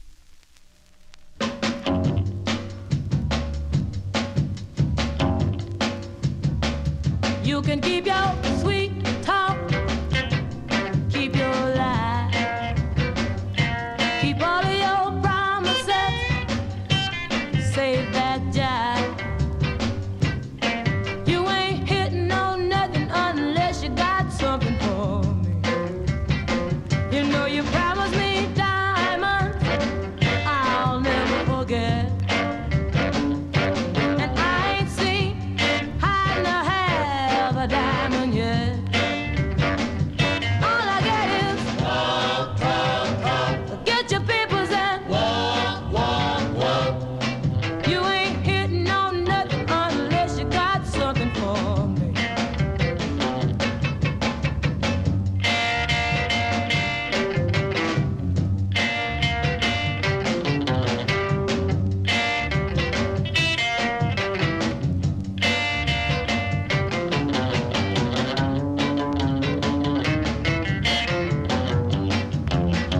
You know you promised me a mink coat for my birthday.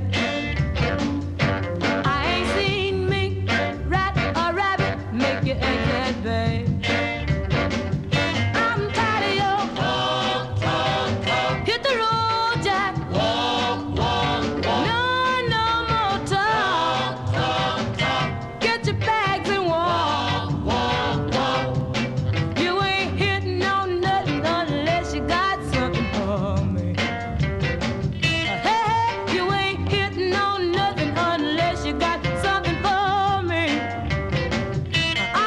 You ain't hitting on nothing unless you got something for me. Hit the road, you ain't hitting on nothing unless you got something for me. Hey, you ain't hitting on nothing unless you got something for me. There you go. That's the soul queen of New Orleans. The sound of Irma Thomas here on the Vinyl Treasure Show. That one there going out to listener Edmund Williams. Hitting on Nothing, May 63 release. That's her sixth release on Minute.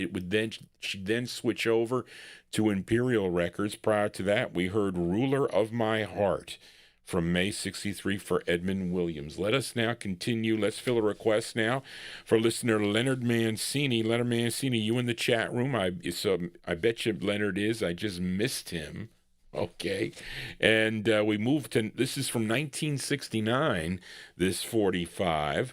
As we head to Chicago, this singer first recorded in 1964 for the local Renee label. He would not have his next release till 1969, and he is a close friend. This singer was a close friend to Eugene Record of the Shy-Lights, who co-wrote this tune together with him, and also with Carl Davis. It's produced by Willie Henderson and arranged by Sonny Sanders, and this is on the Bashy record label. His name is Wallace. Wallace, 1969, on Bashy Records. For listener Leonard Mancini in our YouTube chat room, it's called We're Not Happy. Here you go, Leonard, for you. Well,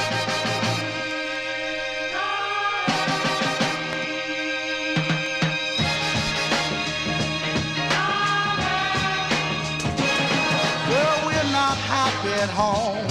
That's why we're here, sitting alone. Yeah, we're not happy, no,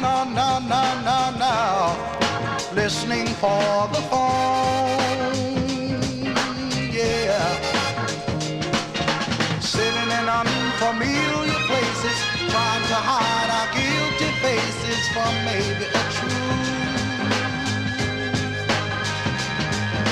A truth that we should be at home, taking care of what's our own, maybe love. When I hear a little baby cry, oh, I wanna go back and give it one more try. And if one day what we do lets us know we both were fools, what should we do? Oh, we're trying to build love on a weak foundation, based on hope and the situation. And if because you're on the phone and there are tears in his voice, girl, will you stop both to make a choice? Know you're gonna go.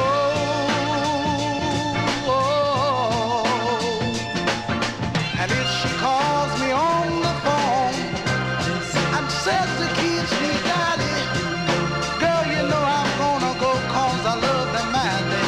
Yes, I'm gonna go. We're not happy at home, that's why we're here, sitting alone, yeah. We're not happy, no, no, no, no, no, no. Listening for the phone, for the phone. Oh, we're trying to build a love on a weak foundation, based on hope and the situation. We're not happy, no, no, no, no, no, baby.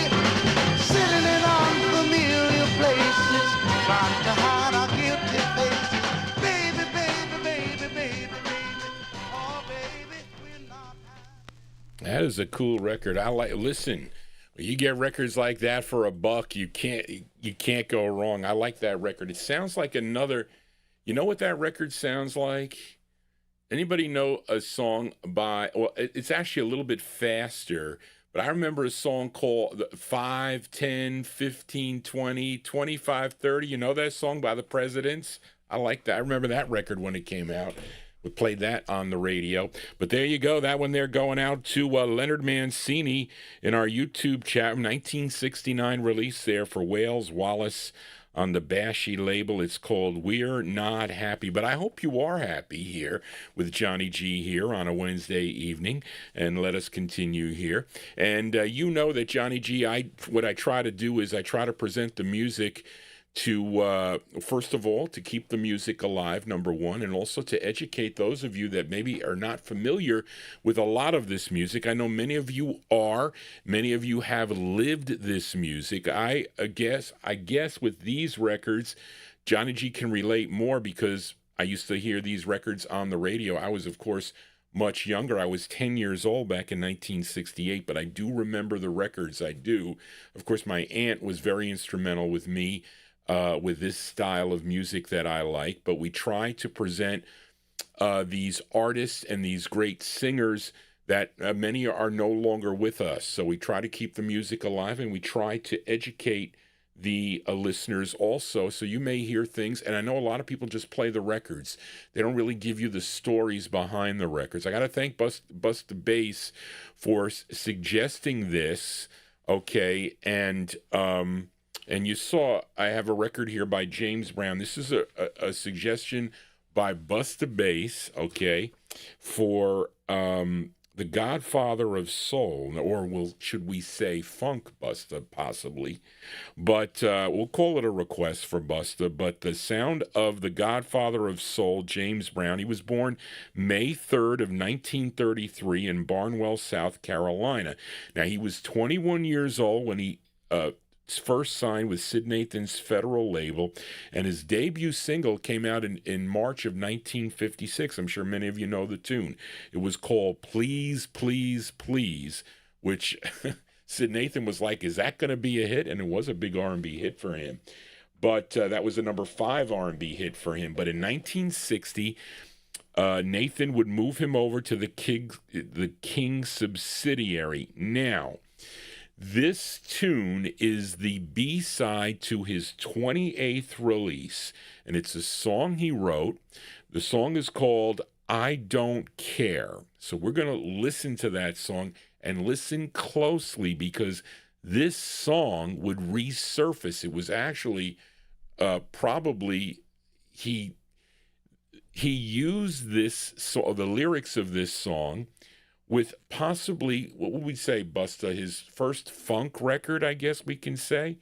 But we're going to play them back to back. This is a slow, bluesy R&B ballad, and it would become, in 1967, this is from 64, now 3 years later, it would become a complex funk classic, okay, featuring rhythmic breakdowns and horn interplay that defines funk music, okay?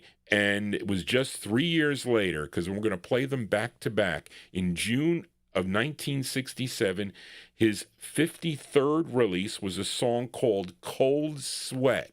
And that's the lyrics of that tune were derived from, are the lyrics from this song from 1964. And that tune considered by many to be his very first funk release. So listen closely to I Don't Care, which showcases Brown's vocal emotion. Then we'll play Cold Sweat back to back. The lyrics are the same, but he transforms that song into a revolutionary groove-focused track, creating the rhythmic foundation for the hip-hop and dance music culture. So that is what we do here. We educate our listeners here. So let's go first to August 64, James Brown and the Famous Flames on King. The song is called I Don't Care. We're going to follow it up from June 67. Let me just make sure yep, same thing. James Brown and the Famous Flames, Cold Sweat, Part 1, back to back. This is for Busta Bass. Here you go, Mr. James Brown. I don't care about your past. I just want our love to last. I'm your new love, and I'm your true love. I don't care. I'm gonna hold my breath. I want you to know. Hey, yeah, I just can't go on. If you still care like I do, you won't do the thing so untrue. You're gonna miss me from by your side. I got hurt deep down inside. I want you to know. Hey, yeah, I just can't go on.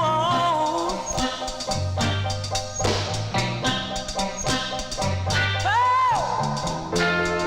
sometimes I get a little trouble. Sometimes, yeah, friends don't understand me. I believe something got a hold on me now. Hey, oh yeah, and I'm yeah. One of these days, and it won't be long. One of these days, baby, yeah, and it won't be long. One of these days, now. I wanna know, do you know what I'm talking about? And it won't be long, yeah, and it won't be long. Then hey, and yeah, I'll be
There you go. By request there for Busta Bass in our YouTube chat room. The godfather of soul, Mr. James Brown, first heard the song from August 1964, I Don't Care. He sang those same lyrics in the June 67 release, a hit for him, Cold Sweat, on the King record label. John G plays it all here on the Vinyl Treasure Show. And I hope you would consider subscribing to my YouTube channel. If you do have a request, you can email Johnny G at vinyltreasures@aol.com. Let us continue here. Let's go to Philadelphia now and fill a request for John Natton in our YouTube chat. He's a big fan of the sound of Philadelphia, as is this seven-man blue-eyed soul group. I said that wrong.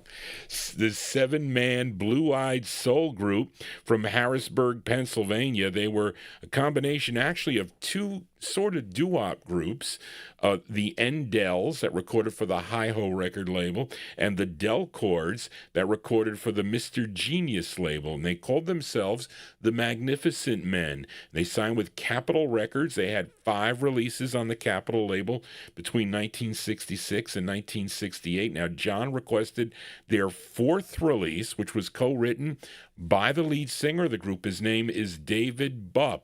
This charted number 93 on Billboard, but this was a big number 14 record on WLAN if you were tuned in Lancaster, Pennsylvania, from May 1967. Here are the Magnificent Men on Capitol for John Natton in our YouTube chat room.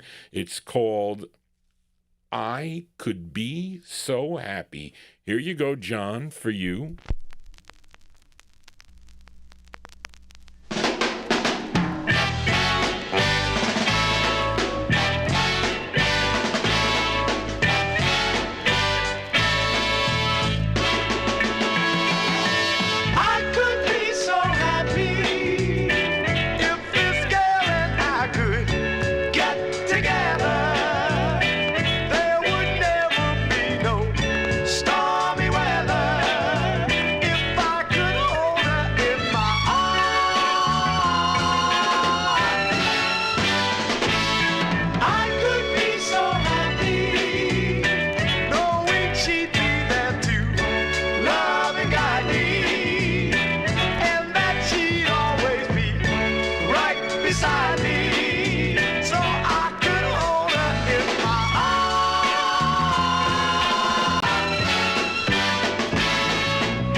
There you go. The sound of Philadelphia here on the Vinyl Treasure Show. That one there going out to a John Natton in our YouTube chat room. May 1967. Those are the Magnificent Men. Magnificent Men on Capitol Records. What I say, their 4th release for the Capitol record label. Song entitled I Could Be So Happy. We're going to do an instant request on the flip side here. As requested by Mark Speck in our YouTube chat room. This side written by lead singer David Bupp and also Adrian King. And the orchestra conducted by Ray Ellis, arranged by the group The Magnificent Men, produced by Marvin Holtzman for Mark Speck. B-sides here on the Vinyl Treasure Show. The Magnificent Men with their tune called You Changed My Life. This is going out to Mark Speck. Here you go, Mark, for you. Look at me, you can see I'm not the man I used to be. I was lost, I was lonely, was the only your love I had to cling to. I needed only what you took was feeling sad, they were growing, feeling bad, they were showing all at once. So get on, I'm feeling glad, now I'm riding high, I'm in the sky, I'm feeling good, I knew I would, baby. You changed my life for the better, so whatever you're doing, don't stop now. You changed my life for the better, so whatever you're doing, don't stop now. Since you came, since I met you, I could say I'm thankful that I found one day. I can't sleep, I'm in too deep. Bless your soul and hold the key, 'cause I'm riding high, I'm in the sky, I'm feeling good, I knew I would, baby. You changed my life for the better, so whatever you're doing, don't stop now. Baby, you changed my life for the better, so whatever you're doing, don't stop now.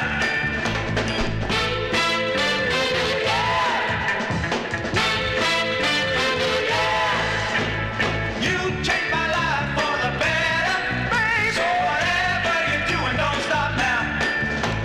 You changed my life for the better, so whatever you're doing, don't stop now.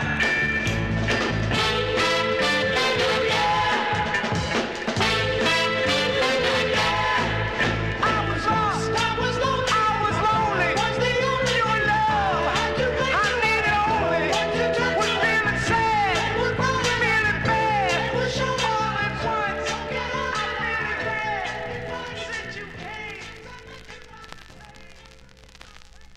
Yeah, B-sides here on the Vinyl Treasure Show. There you go. That one there going out to Mark Speck in our YouTube chat room. That's the flip side of I Could Be So Happy. You Changed My Life is the name of the tune. That is with David Bupp on lead. And I do have other magnificent men's to play here on the program, so stay tuned for that as we continue here on the Vinyl Treasure Show. We got to fill a request now for Malcolm Baumgart. He's listening over in the UK. Malcolm, this had to be one of your records that you got, which must have been a thrill to get copies of this, from here in the States. And, of course, this is a duet here, recorded for MOTOWN Records back in 1964. And MOTOWN hoped to bolster Marvin Gaye's image by painting him with an established hit maker and chose to match him up with Mary Wells, the queen of Motown. Now, she had success with My Guy, and it seemed that the perfect match. Well, I think this might have been right before she left, I guess, possibly, because Marvin Gaye and Mary Wells on this song here, kind of a perfect match, we'll say. It's charted number 19 on Billboard, number 3 on the R&B chart, and this was a big number 2 record on WOOK in Washington, D.C. This was taken from their LP called Together, the tune written by Barney Ailes, Dave Hamilton, Clarence Paul, and William Stevenson. Now, this is from April 64 from Malcolm Baumgart in our YouTube chat room, Marvin Gaye and Mary Wells. It's called Once Upon a Time. Here you go, Malcolm, for you.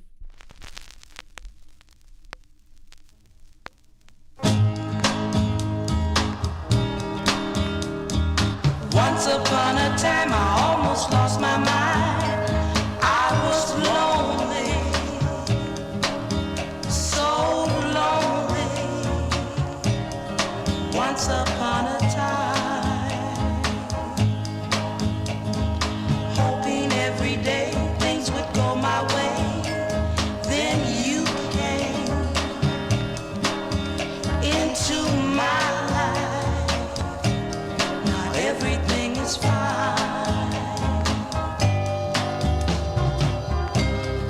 I never knew what love could do.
And duets here on the Vinyl Treasure Show. You know, Johnny G's going to be, I'm predicting, unless we get lots of thumbs up and more subscribers, I'm going to be clipped soon.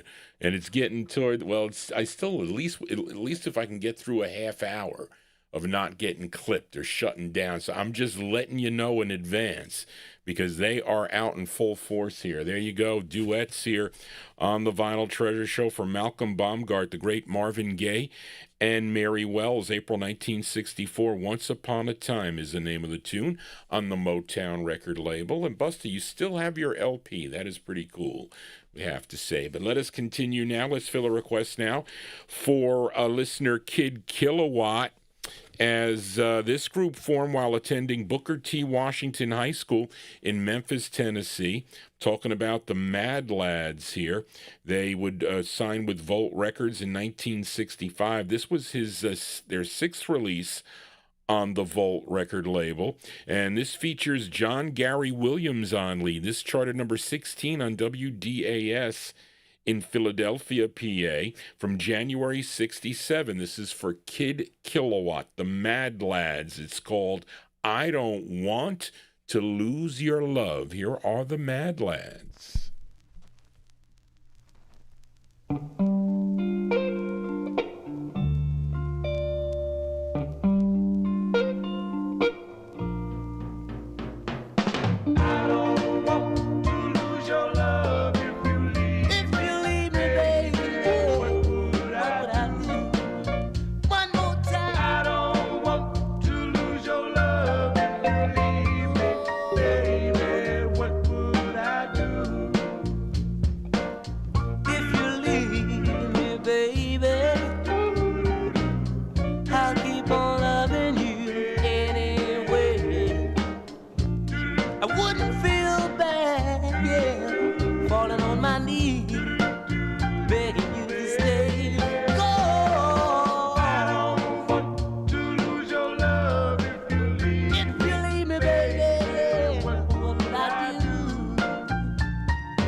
There you go. That one there going out to listener Kid Kilowatt. That's the sound of the Mad Lads on the Volt record label from January 1967. I Don't Want to Lose Your Love, and that featured John Gary Williams on lead. Now, lead singer John Gary would leave the group to serve in the military between 1966 through 1968. He would join the group upon his return from Vietnam and remain with them until the group broke up in 1972, where he then began his solo career. But let us continue here.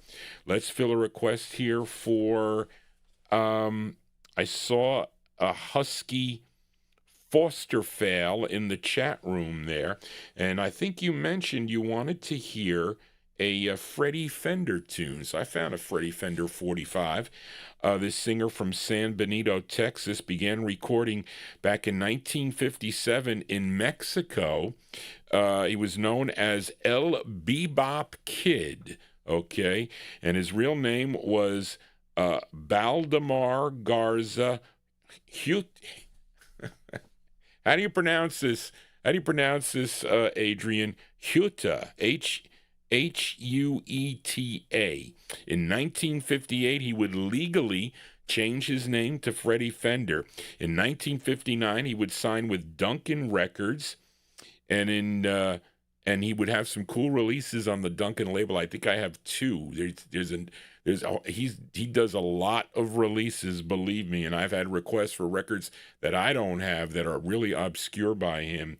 But I do have this 1962 release that came out on Wayne Duncan's Talent Scout label under an alias. And I don't know what the reason was. Maybe they wanted to change it up, that they didn't want, because he had a particular sound to it, Freddy Fender did, but under this release, he was known as Scotty Wayne, okay? And this is for Husky Fosterfail, who I saw in the chat room earlier, and this came out in May of 1962. Let's give a listen to Scotty Wayne, a.k.a. Freddy Fender, on Talent Scout Records. It's called I'm Gonna Leave. Here you go. This is for Husky Fosterfail. Here you go. Well, this time I'm gonna leave.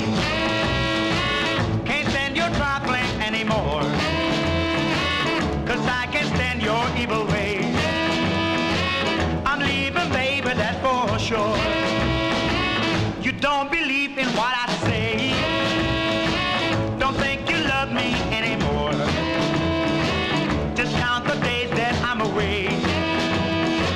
I'm leaving, baby, that's for sure. Oh yes, I'm leaving you so long. I hope you miss me night and day. I mean it, baby, I'll be gone. Oh yes, I'm going home to stay. You don't believe in what I say. Don't think you love me anymore. Just count the days that I'm away. I'm leaving, baby, that's for sure.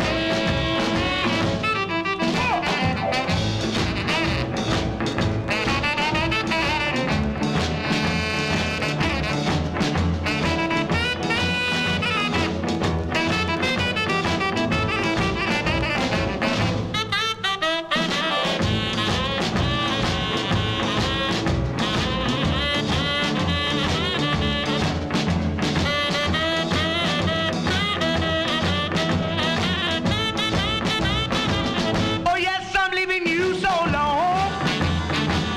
I hope you miss me night and day. I mean it, baby, I'll be gone. Oh yes, I'm going home to stay.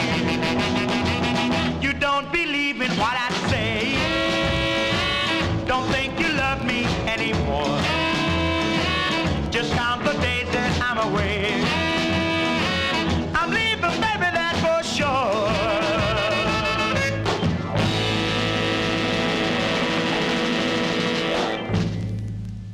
There you go. That is Freddy Fender. Freddy Fender under an alias, under the alias of Scotty Wayne. Now, Charlene tells me now that he used Scotty for his friend Scotty Decker, who was in a group called The Moods. And Charlene knows a lot about The Moods because her ex was a member. I think he was the lead of that group, The Moods. So you could ask Charlene about that.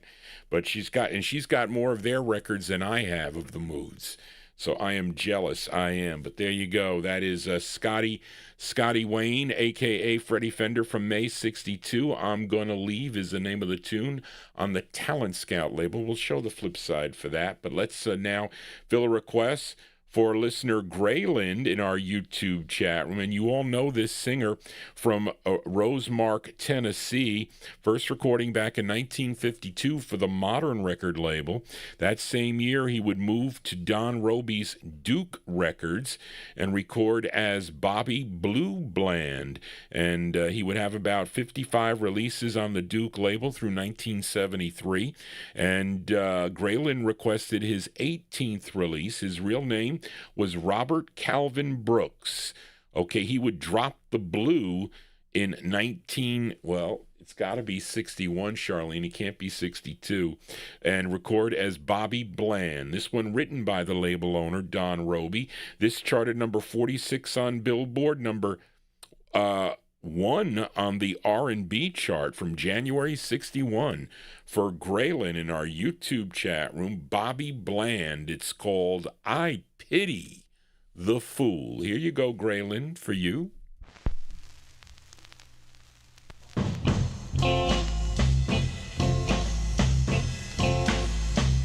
I pity the fool.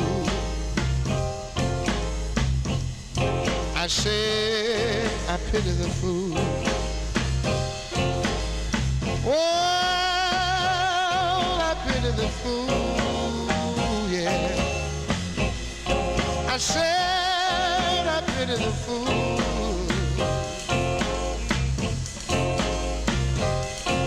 That falls in love with you and expect you to be true. Oh, I pity the fool. Look at the people. I know you wonder what they're doing. They just standing there watching you make a fool of me. Look at the people. I know you wonder what they're doing. They just standing there watching you make a fool of me. Oh, I pity the fool. I pity the fool that falls in love with you. Oh, I pity the fool. I pity the fool that falls in love with you.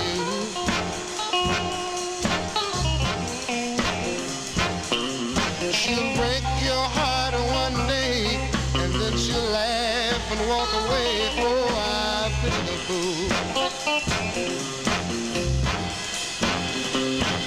Look at the people. I know you wonder what they're doing. They're just standing there watching you make a fool of me. Look at the people. I know you wonder what they're doing. Yes, they're just standing there watching you make a fool of me. Oh, I pity the fool. I said, I pity the fool.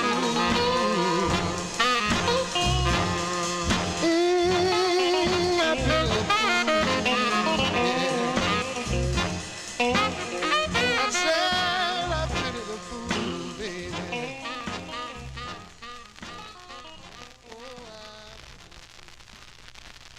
There you go. That one there going out to Graylin in our YouTube chat room, a.k.a. G-Dog. I Pity the Fool. Yes, I do. And that one there from January 61, Mr. Bobby Bland. Bobby Bland on the Duke label. I Pity the Fool. Johnny G here on a Wednesday. Thank you all for being here. If you are new to the program, please consider subscribing to my YouTube channel. You got to click that bell so you get all notifications when Johnny G goes live. Lots of you watch Johnny G in the privacy of your own home on your big ITVs, or you might be watching me on your tablet or on your iPhone or on your Android or on your computer. But there are lots of ways to watch Johnny G and also to become part of the program. You can email me at vinyltreasures@aol.com. And many of you, I feel I know, even though I have not met many of you, but some of you have introduced yourselves via photos and phone calls and communications. So I do feel that I know you all. So I want to thank you all for being here. I'll be back on Saturday night with 1950s and early 60s 45s out of my collection. So get your requests in. I'm got to put the show together as we continue. I got to file stuff back tomorrow. We'll see how far I get with that. I got to take the Christmas lights down. I got to call for the tree guys to come here, and I got to go. I got so many things that I have to do anyway. But listen, it's part of life, and this is the entertaining part of life. Let us continue now And let's fill a request for Chris Reed. I saw Chris Reed in the chat room earlier, and I got your email, Chris. I started answering it, and then I got deterred, but I was able to get some of them pulled. We go to this group. Chris requested this group from Hollywood, California, a recording for Hal Wynn and Joe Hooven's Double Shot record label, which was out of Hollywood, California. You know the big hits on Double Shot. It was Gimme Little Sign by Brenton Wood was the big hit on the label. But this group included members Pete Smith on guitar, Maurice Rogers on keyboard, Reggie Douglas on bass, and the lead singer and drummer of the group, his name was Kent Sprague. Collectively, they were known as Kent and the Candidates, okay? And Chris requested their second of 3 on Double Shot Records, and they all wrote this tune. This is from November of 67. Let's give it a spin. Kent and the Candidates on Double Shot. It's called Go High. Here you go, Chris, for you. Say, man, you know my woman done left me again. Man, you in bad shape. I sure do feel low. You think you feel low? Man, my already left me and I'm so low I gotta look up to see bottom. Well, let's get out of this place. I'm for that. Let's take the next rocket ship to outer space. We gonna go high, high, high, 'cause I'm feeling so low. We gonna go high, high, high, 'cause we feeling so low. You know my baby, she done gone away and left me. Oh yeah. My buddy said the same thing done happened to him. Let's get together, find a way to get on up. Oh yeah. Gotta get up there and get away from those same old faces. We gonna go high, high, high, 'cause we feeling so low. We gonna go high, high, high, 'cause we feeling so low. High, high, high, 'cause we feeling so low. We gonna go high, high, high, 'cause we feeling so low. I don't know why the girls wanted to treat us so bad. Ooh, no. We were the best both fellas those girls had ever had. Ooh, yeah. But it's too late, much too late for them to come back now. We're gonna fly away and he ain't coming back no how. Oh yeah, we're gonna go high, high, high, 'cause we're feeling so low. We're gonna go high, high, high, 'cause we're feeling so low. High, high, high, 'cause we're feeling so low. We're gonna go high, high, high, 'cause we're feeling so low. High, high, high, 'cause we're feeling so low. Oh yeah, we're gonna go high, high, high, 'cause we're feeling so low. Man, we must be way up here. Man, we is high. Look at that view. I wonder just how high we are. Man, we so high we got to look down to see up. Ooh yeah, we gonna stay high, high, high, 'cause we feeling so low. Oh yeah, we gonna stay high, high, high, 'cause we feeling so low. Yes I am. We gonna stay high. There you go. That one there going out to listener Chris Reed. That's the sound of Kent and the Candidates. Boy, I mean, the copyright police out on that tune. Are you kidding me? November 1967. That is Kent Sprague on lead. On the Double Shot record label, their second of 3, Go High, is the name of the tune. Well, I don't know. Somebody was supposed to go high, but he ended up going low. Johnny G always goes low, I will tell you that much. But let us continue now. Let's fill a request for D. Martin. He was in my chat room last Wednesday evening, and he wanted to hear something by Archie Bell and the Drells. So I said, well, let me see.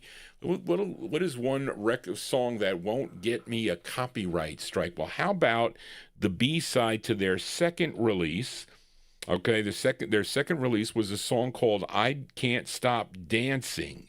So let's give a listen to the B-side of that 45, a tune that Archie Bell wrote. I was also going to play one on Glades also, which I pulled out, but I didn't give it to Charlene. So it was from 1972, I think, which is a pretty cool record on Glades. But this is from June 66, Archie Bell and the Drells on Atlantic. This is for D. Martin. The tune is called You're Such a Beautiful Child. Here you go, D.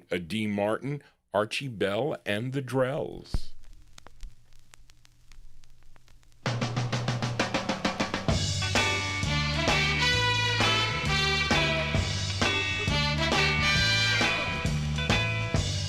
How can I explain the way I feel when we're together?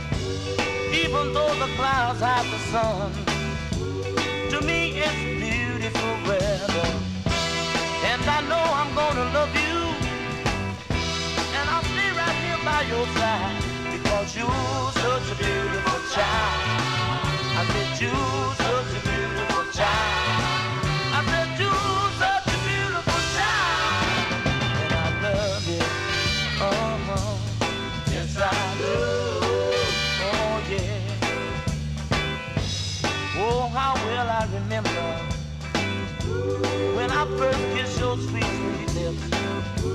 It was like taking an ocean voyage, girl, on a great big ship now. And I know I'm gonna cherish you, and I'll do anything you want me to, because you're such a beautiful child. I said you're such a beautiful child. I said you're such a beautiful child, and I love you. Yes I do. Oh yeah.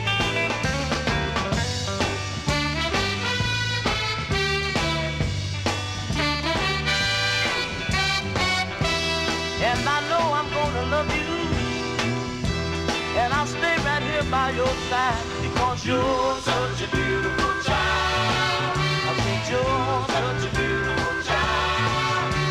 You're such a beautiful child. And I love you. Yes I do. Oh yeah.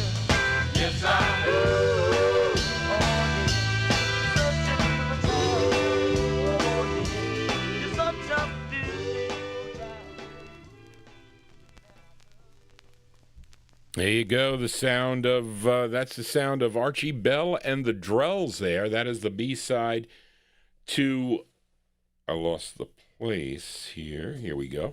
That's going out to a listener, D. Martin, June 68. That is the B-side to I Can't Stop Dancing, song entitled You're Such a Beautiful Child. That's on the Atlantic record label, Archie Bell and the Drells. And we are in Vinyltreasure overtime now, so listen, we got to be happy that Johnny G didn't get shut down by this point, because they've been out in full force, the copyright police, that is. So let's see how long I can go, because if they do shut me down, folks, that's going to be it for the program here. I'll probably close with one song after that. So you could wait, like, usually it comes back within 45 seconds or so. It's a pain in the neck. Why they do it, I never know, because they'll post the show up.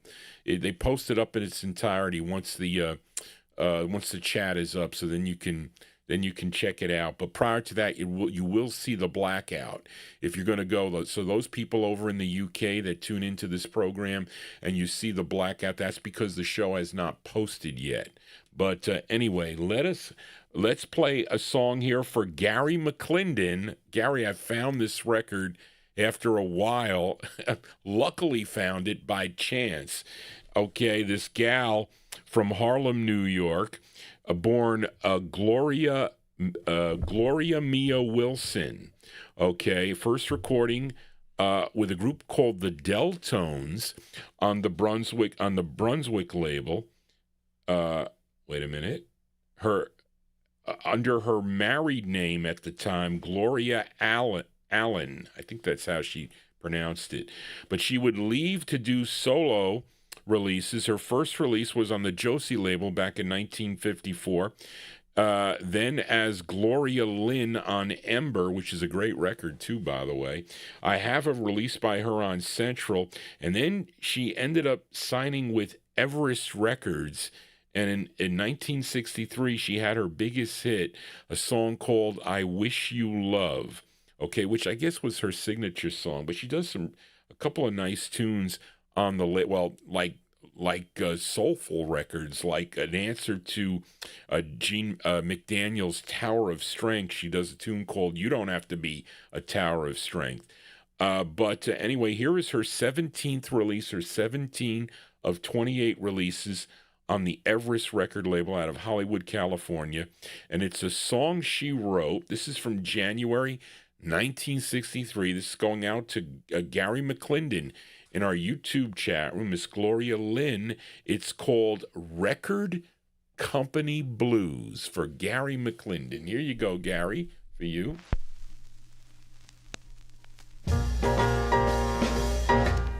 I've got a story to tell you. Might be old, but mine is new. I've got a story to tell you. Might be old, but mine is new. So girls, before you fall in love, take heed to what I say to you. Don't misunderstand me. Love can be a wonderful thing. Please understand me. Love can be a real nice thing. If you have a good understanding, you can enjoy the happiness it brings. My story is a long, long, long story, and I could go on and on and on. Well, I better not go no further, 'cause I'd be here all night long. Yeah, and I got another real good reason. Record companies don't make records that long. So I'm gonna leave you with my story. Some it's old, some it's new. I'm gonna leave you with my story. It might be old, but it's true. So before you fall in love with somebody, make sure they understand you.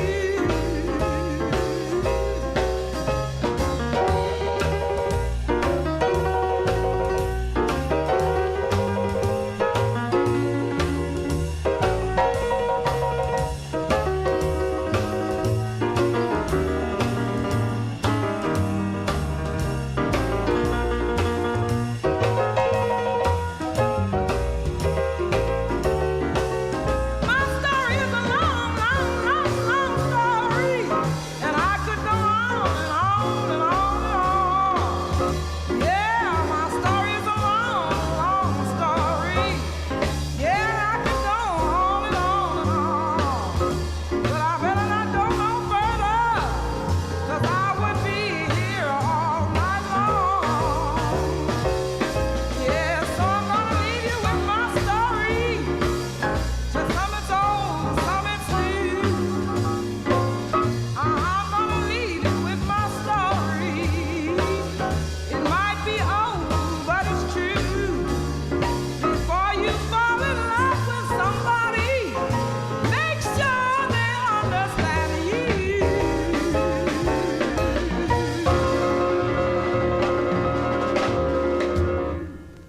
As January 63 release there for Miss Gloria Lynn. We got jazz here for a Wednesday evening. Gloria Lynn on the Everest record label out of Hollywood, California. Record Company Blues is the name of that tune for Gary McClendon.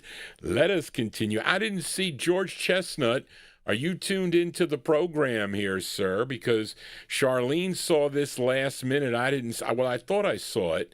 See, when you type your requests in the chat room, it's difficult for, at least for me, to pick them up. Sometimes Charlene will see them, and she'll send me an email right after the show, so they're fresh in her mind.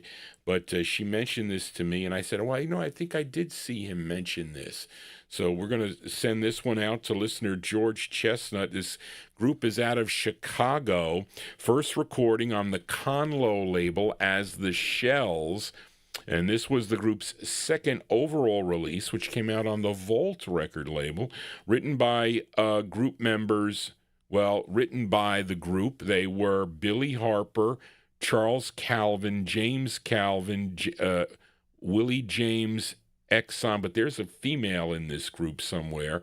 So Charlene, she didn't.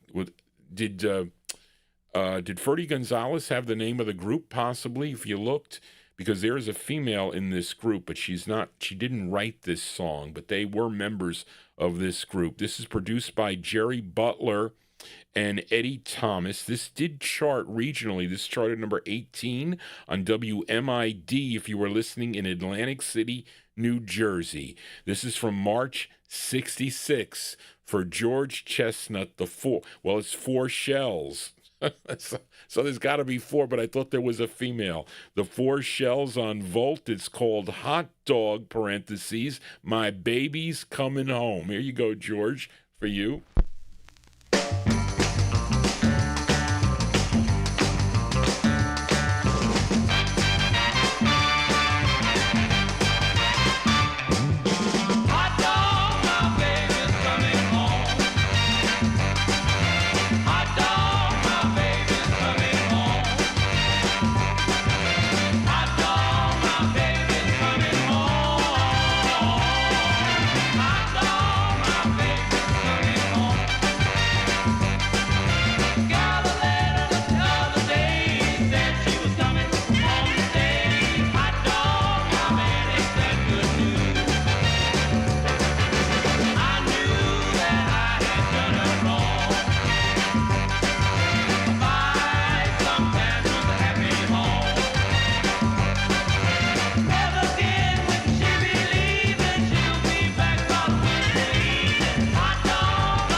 Listen, do you like hot dogs?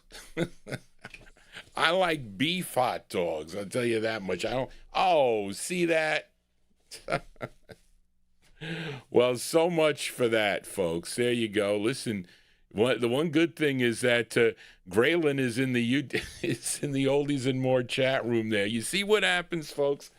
So anyway, oh, darn it. I knew that was going to happen. But anyway, so those of you that are going to watch this on the those of you watching on the on the archive, you're not going to notice that the show was shut down. I knew they were going to shut the show down. I would tell you, I was on the tightrope there. But right now, right at the end of that song, this song that we played by the for George Chestnut, where is it? Yeah, for the Four Shells, March 1966 on the Volt label, Hot Dog, My Baby's Coming Home. They shut the show down right when that song ended. But anyway, so I'm going to, let me find a record that we're going to close the show with tonight, okay? Because then, because they're going to continue to do this, folks. It's an unfortunate thing.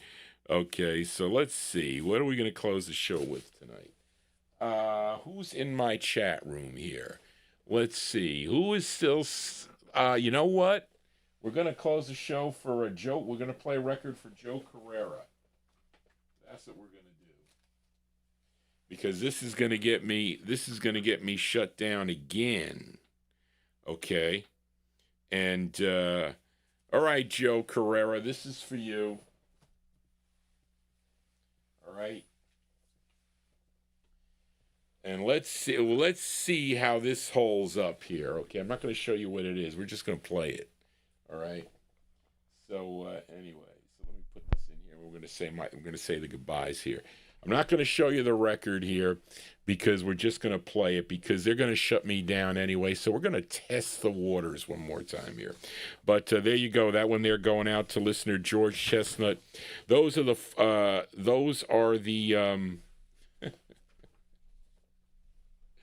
Johnny G discombobulated here. That's March 1966. The Four Shells on the Volt label. Hot Dog (parentheses) My Baby's Coming Home. You see, I started to talk about hot dogs and they shut me down. But anyway, that's going to do it for Johnny G and the Vinyltreasure Show. I want to thank you for joining Johnny G here on this Wednesday evening, right here on Oldies and More Radio, also live on the YouTube stream. And I hope you would consider subscribing to my YouTube channel because it would stop what just happened. And we were lucky to get through till about 12, whatever it was, 12:13 or so. But they're going to continue to do that. As soon as I get notifications, they're going to shut me down. So they're like, "That's it, Johnny, you're done." So anyway, I want to thank everybody for tuning in. I want to thank everybody, those of you that sent me the requests. I'm still looking for a whole bunch of them. I'll find them. I'm trying to find stuff for Ron Harry. They're downstairs somewhere.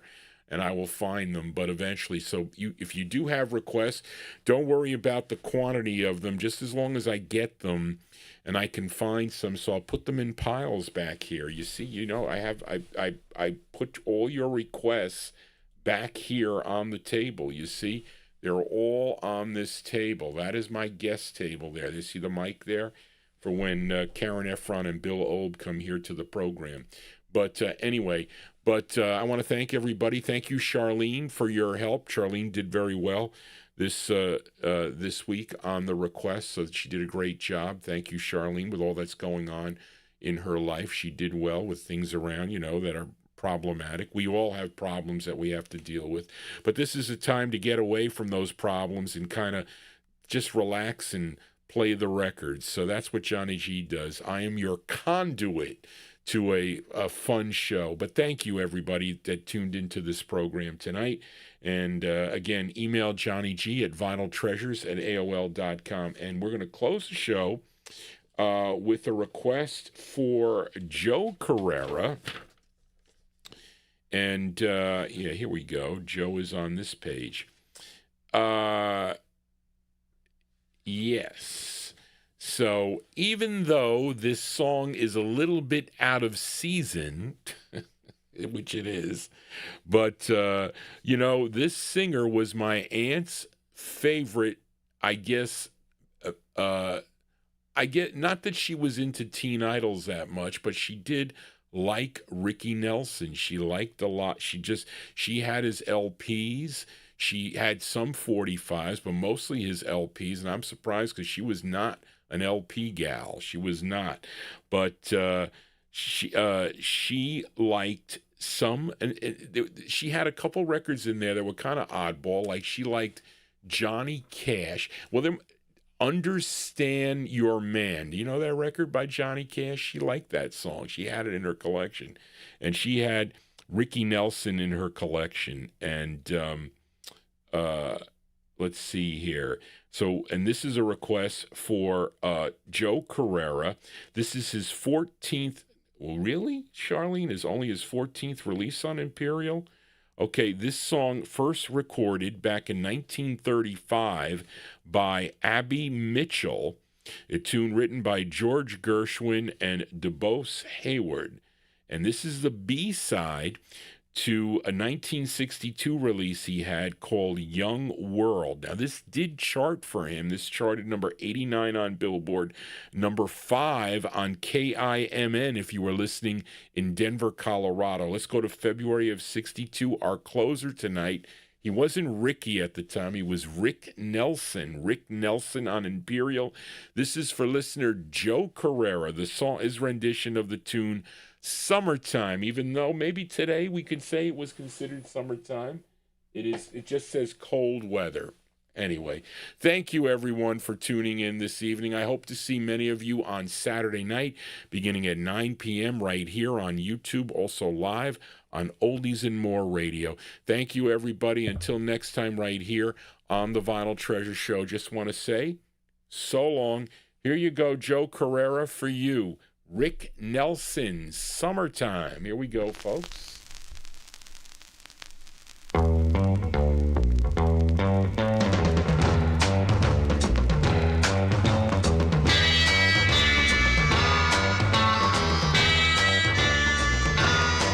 Summertime and the living is easy. Fish are jumping and the cotton is high.